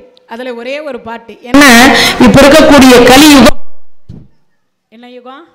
கலியுகம். இந்த பாட்டெல்லாம் பண்ணால் பகவானும் சிவபெருமானும் மகிழ்ந்து கேட்டு இந்த இடத்துக்கு வந்து அவங்களே தலையாட்டுவாங்களாம். பாரத போர் என்று பாரினில் முடியுமோ, பரந்தாமன் திருவருள் நம்மை வந்து சேருமோ, பாரத போர் என்று பாரினில் முடியுமோ, துரியனின் சூழ்ச்சி எல்லாம் தூளாகி போகுமோ, தூயவனின் திருவருள் நம்மை வந்து சேருமோ, துரியனின் சூழ்ச்சி எல்லாம் தூளாகி போகுமோ, தூயவனின் திருவருள் நம்மை வந்து சேருமோ, காலம் என்று மாறுமோ, கஷ்டம் என்று தீருமோ, காலம் என்று மாறுமோ, கஷ்டம் என்று தீருமோ, கண்ணபிரான் திருவருள் நம்மை வந்து சேருமோ, கண்ணபிரான் திருவருள் நம்மை வந்து சேருமோ, பாரத போர் என்று பாரினில் முடியுமோ, சுது சொக்கட்டா நாடி சொத்து சுகம் போனது, வாது பேசி மாது எந்தன் துயில் இழுக்க நேர்ந்தது, சுது சொக்கட்டா நாடி சொத்து சுகம் போனது, வாது பேசி மாது எந்தன் துயில் இழுக்க நேர்ந்தது, காலம் என்று மாறுமோ, கஷ்டம் என்று தீருமோ, காலம் என்று மாறுமோ, கஷ்டம் என்று தீருமோ, ஏழை எந்தன் வாழ்வில் இன்பம் வந்து சேருமோ, ஏழை எந்தன் வாழ்வில் இன்பம் வந்து சேருமோ, பாரத போர் என்று பாரினில் முடியுமோ, பரந்தாமன் திருவருள் நம்மை வந்து சேருமோ, பாரத போர் என்று பாரினில் முடியுமோ, பரமசிவன் திருவருள் நம்மை வந்து சேருமோ, காலம் என்று மாறுமோ, கஷ்டம் என்று தீருமோ, கண்ணபிரான் திருவருள் நம்மை வந்து சேருமோ, கண்ணபிரான் திருவருள் நம்மை வந்து சேருமோ. இறைவன் திருவருள் அப்படிப்பட்ட ஒரு திருவருள். அந்த பகவான் இடத்துல வேண்டி பிரார்த்தனை பண்ணிட்டு இந்த சோமநாதம் என்று சொல்லக்கூடிய சந்திரபாகா நதிக்கரைக்கு வரணும்னு எல்லாரும் ஆசைப்பட்ட அவனே அழைச்சிட்டு போவானா. இப்போ அந்த விட்டல் பந்துவை யாரும் அழைச்சிட்டு போகலை. அப்படி அழைத்து கொண்டு போகாத பொழுது இருட்டிக்குச்சு, நேரம் ஆயிட்டுது. எல்லாரும் சொல்கிறா, சுவாமி எல்லாரும் போயிட்டா, காசும் இல்லை, நீங்கள் சொன்னீங்களேன்னு நான் பஜனைக்கும் வந்துட்டேன், ஆனால் இப்போது விட்டலனை பார்க்க முடியாத போலக்குதே, நாளைக்கு ஏகாதசி. அப்பொழுது சொல்கிறாராம், வருவான் விட்டலன் வருவான், நீங்கள்லாம் கவலைப்படாதீங்க. இரவு 12 மணி. திடீர்னு இக்கரையிலிருந்து அக்கரைக்கு போகிறதுக்கு ஒரு பாலம் தெரியுது. இது பாருங்க, பாலம் போட்டிருக்கா யாரோ, வாங்க எல்லாரும் போகலாம்னு பஜனை வந்தவர்கள், இந்த விட்டல் பந்து என்று சொல்லக்கூடியவர் இருவர் எல்லாம் சேர்ந்து அக்கரைக்கு வந்துட்டா. வந்தவங்களுக்கு ஒரு ஆச்சரியம், இவ்வளவு நேரம் பாலம் இல்லை, பிரிட்ஜி இல்லை, ஆனால் திடீர்னு பார்த்தா ஒரு பாலம் தோன்றுகிறது, திடீர்னு பார்த்தா ஒரு பிரிட்ஜி தோன்றுகிறது. அதன் மீது நாமும் கடந்து இப்படி வந்துட்டோமேன்னு பார்க்கிற பொழுது அப்பதான் கூர்ம அவதாரம் என்று சொல்லக்கூடிய பெரிய ஆமையினுடைய வடிவத்தை எடுத்துக்கொண்டு ஒரு பாலமாக இருந்து அந்த பஜனை என்று சொல்லக்கூடிய விட்டல் பந்துவை இக்கரைக்கு சேர்த்து ஏகாதசி விரதம் என்று சொல்லக்கூடியதை முடிப்பதற்கு தானே பகவான் அந்த கரையில கூர்ம அவதாரத்தை மீண்டும் ஒரு முறை எடுத்து காட்டிய ஒரு தலம் இந்த சோமநாதம் என்று சொல்லக்கூடிய தலம். எவ்வளவு சிறப்பு இல்லையா? யோசிச்சு பாருங்க. பகவானே அது நகர்ந்து போகிற பொழுதுதான் எல்லாருக்கும் காண்பித்தார். நம்மை இதுவரைக்கும் யாரும் அழைச்சிட்டு போகலேன்னு சொன்னீங்களே, அந்த பகவானே வந்து என்ன பண்ணியிருக்கிறார்? கூர்ம அவதாரமாக பாலம் போட்டு கொடுத்து அவரே நம்மை சுமந்து கொண்டு வந்து கரை சேர்த்திருக்கிறார். நம்பினவருக்கு நடராஜா, நம்பாதவருக்கு யமராஜா. நம்பினார்கள், அவரே வந்தார், இப்போ பாலம் அமைத்து கொடுத்தார், அவரே இப்போ என்ன பண்ணிட்டார், கரை சேர்த்தார். விரதம் இருந்தாங்க. அடுத்ததாக அதே தலத்தில் என்னன்னு கேட்டால் நாமதேவர் என்று ஒரு பக்தர். ரொம்ப அற்புதம், ரொம்ப உண்மையிலேயே அது சொல்ல சொல்ல அந்த சந்திரபாகா நதிக்கரையில் நாமதேவர் பைத்தியம் பிடிச்சி விட்டலா விட்டலா விட்டலா விட்டலா விட்டலான்னு எப்பொழுதும் சொல்லிகிட்டே இருப்பார். மனைவி அங்கே இங்கே கொஞ்சம் பொருள்கள் எல்லாம் வாங்கி ரொட்டி பண்ணி கொடுத்து சர்க்கரை நெய் இதுதான் அந்த சாப்பாடு. அவர் அங்கே பாட்டுக்கு எப்போ பார்த்தாலும் சச்சங்கம், எப்போ பார்த்தாலும் பஜனை, இப்படியே போயின்னு இருப்பார். அப்படி போய் கொண்டிருக்கின்ற பொழுது நாமதேவருக்காக அவர் பாட்டு உட்காந்து விட்டலனை பிரார்த்தனை பண்ணிட்டு இருக்கார், தியானம். நாமதேவர், அவருக்கு பேரே நாமதேவர். அப்படின்னா என்ன அர்த்தம்? சதா சர்வகாலம் இறைவனுடைய நாமத்தை கூறிக்கொண்டே இருக்கின்றவர் என்பது பொருள். சதா சர்வகாலம். நாமும் என்ன பண்ணுறோம், வயிற்று வலி வந்தால் கூட சிவசிவா வயிறு வலிக்குதேன்னு சொல்கிறதில்ல. அப்போ என்ன பண்ணுறீங்க, ஐயையோ வயிற்று வலிக்குதே அப்படிதான் சொல்கிறீங்க. முடிஞ்ச வரைக்கும் இறைவன் நாமத்தை சொல்லுங்க. இப்போ நாமதேவர் அப்படியே சொல்லிகிட்டே இருந்தார். மனைவி கொண்டு வந்து வச்சுட்டு போயிட்டா. இவர் எப்போ கண் விழித்து சாப்பிட்றாரோ சாப்பிட்டோன்னு வச்சுட்டு போயிட்டான். இப்போ வச்சுட்டு போன உடனே அதை பார்த்த ஒரு நாய் என்ன பண்ணுது, மேலே இருந்த தட்டை தள்ளி விட்டுட்டு 4 சப்பாத்தியை வாயில் கவிட்டு ஓடிடுச்சு. பின்னாடியே நாமதேவர் கரெக்டாக கண்ணை திறக்கும் போது தான் அந்த நாய் அந்த சப்பாத்தியை தூக்குனது. இப்போ பின்னாடியே ஓடினார் நாமதேவர். நில்லு நில்லு நில்லுன்னார். அது எவ்வளவு வேகமாக ஓடுதோ அவ்வளவு வேகமாக இவரும் ஓடினார். அந்த இப்போல்லாம் நமக்கு என்ன தோணுது, அதுதான் தூக்கிட்டு போயிடுச்சு, அந்த சப்பாத்தியை வாங்கி நீ என்னையா பண்ண போகிற, அப்படி தானே எல்லாருக்கும் தோணுது. இவர் ஓடினார், அந்த நாயை பிடிச்சார், அது வாயில் இருக்கிற சப்பாத்தியை பிடுங்கினார். பிடுங்கிட்டு அக்கல்ல தூக்கி நாயை வச்சுட்டார். வந்தார். எல்லாரும் பார்த்தாங்க, இவன் என்ன பைத்தியமா, அதுதான் தூக்கிட்டு போயிடுச்சு, அந்த சப்பாத்தியை நீ சாப்பிடவும் முடியாது. இப்போ என்ன பண்ணார், நாமதேவர் வந்தார், பக்கத்தில் மடியில் உட்கார வச்சார். எதிர்த்தாப்பில் அது உட்காந்து, அது மடியில் உட்கார மாட்டேன்னு எதிர்த்தாப்பில் போய் உட்காந்தது. உட்கார்ந்த உடனே நெய்யை தடவி அதுக்கு சர்க்கரையும் தடவி, வெறும் சப்பாத்தியை சாப்பிட்டீங்கன்னா டேஸ்ட் இருக்காது, இதில் நெய்யும் சர்க்கரையும் சேர்த்து சாப்பிடு, சுவை கூடுதலாக இருக்குன்னு ஊட்ட போனா அந்த புண்டரீகன் என்று சொல்லக்கூடிய பாண்டுரங்கன் காட்சி கொடுக்கிறார். அவருக்கு மட்டும் காட்சி கொடுக்கல, அங்க அமர்ந்து கொண்டிருந்த அத்தனை பேருக்கும் காட்சி கொடுத்தார். அப்பதான் இந்த நாமதேவர் சொன்னார், சுவாமி மச்சவதாரம், கூர்ம அவதாரம், வராக அவதாரம், நரசிம்ம அவதாரம் இதெல்லாம் போதாதுன்னு சொல்லி எனக்காக நாயினுடைய அவதாரம் எடுத்தாயேன்னு கருணையோடு அழுது புலம்பினார். இல்லை, எல்லா ஜீவன்லையும் என்னை பார்க்குறியான்னு நான் உன்னை சோதித்து பார்த்தேன்னு சொன்னாராம். எல்லா ஜீவன்களிலும் நீ என்னை எப்பயும் சதா சர்வகாலம் விட்டலா விட்டலான்னு சொல்லிட்டு இருந்தியே, அப்படிப்பட்ட நீ என்னை நாய் ரூபத்திலும் நான் தான் இருக்கின்றேன் என்பதை தெரிந்து கொள்ளுகிறாயா என்பதற்காக நான் வந்தேன் என்று சொன்னாராம். அப்படிப்பட்ட ஒரு நிகழ்வுகள் எல்லாம் நடந்த ஒரு தலம் இந்த சோமநாதம் என்று சொல்லக்கூடிய சந்திரபாகா நதிக்கரை.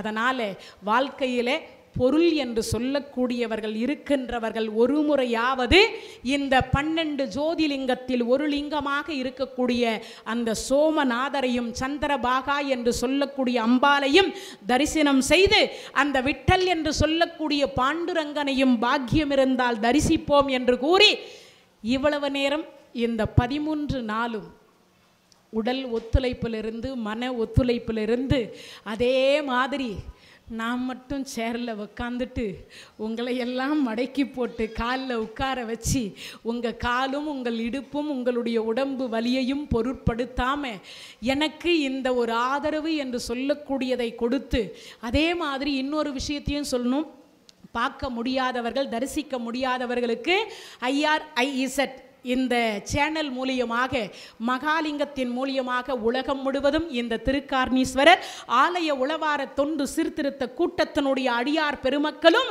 சேர்ந்து உலகம் முழுவதும் தெரிந்து கொண்டிருப்பதனால் அவருக்கும் ஒரு நன்றி கூறி, பல ஆண்டு காலமாக தொடர்ந்து மற்றவர்களுக்கெல்லாம் குறைவான நாளும் அடியேனுக்கு மட்டும் இந்த 13 நாளும் ஒதுக்கி கொடுத்த ஆலய உளவார தொண்டு சீர்திருத்த கூட்டத்தினுடைய ஒருங்கிணைப்பாளர், சென்ற ஆண்டு என் சொற்பொழிவை கேட்க முடியலையேன்னு நான் ஒவ்வொரு நாளும் அந்த சிவபெருமானிடத்தில் வருத்தப்பட்டேன்.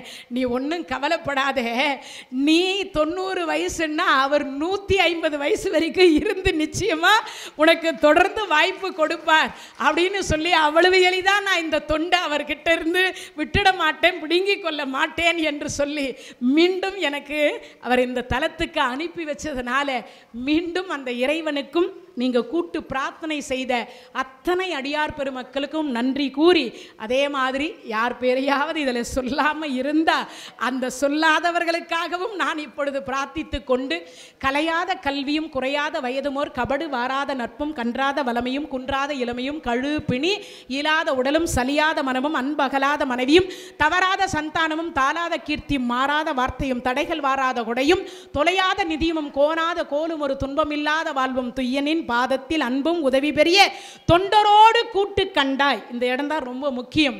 ஒரு கை தட்டினால் ஓசை வராது, தொண்டரோடு கூட்டு கண்டாய். ஒரு கை தட்டினா ஓசை வராதுன்னது எதுக்கு தெரியுமா?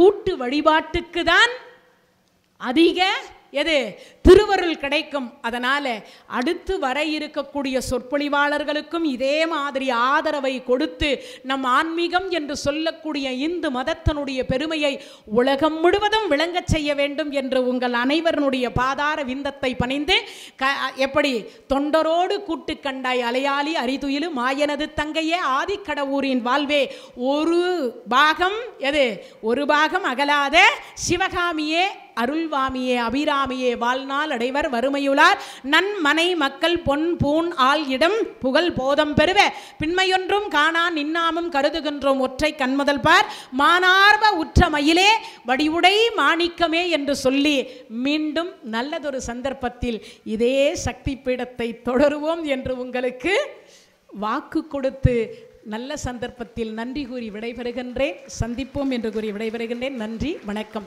தென்னாடுடைய சிவனே போற்றி, எந்நாட்டவர்க்கும் இறைவா போற்றி, வெற்றிவேல் முருகனுக்கு அரோகரா.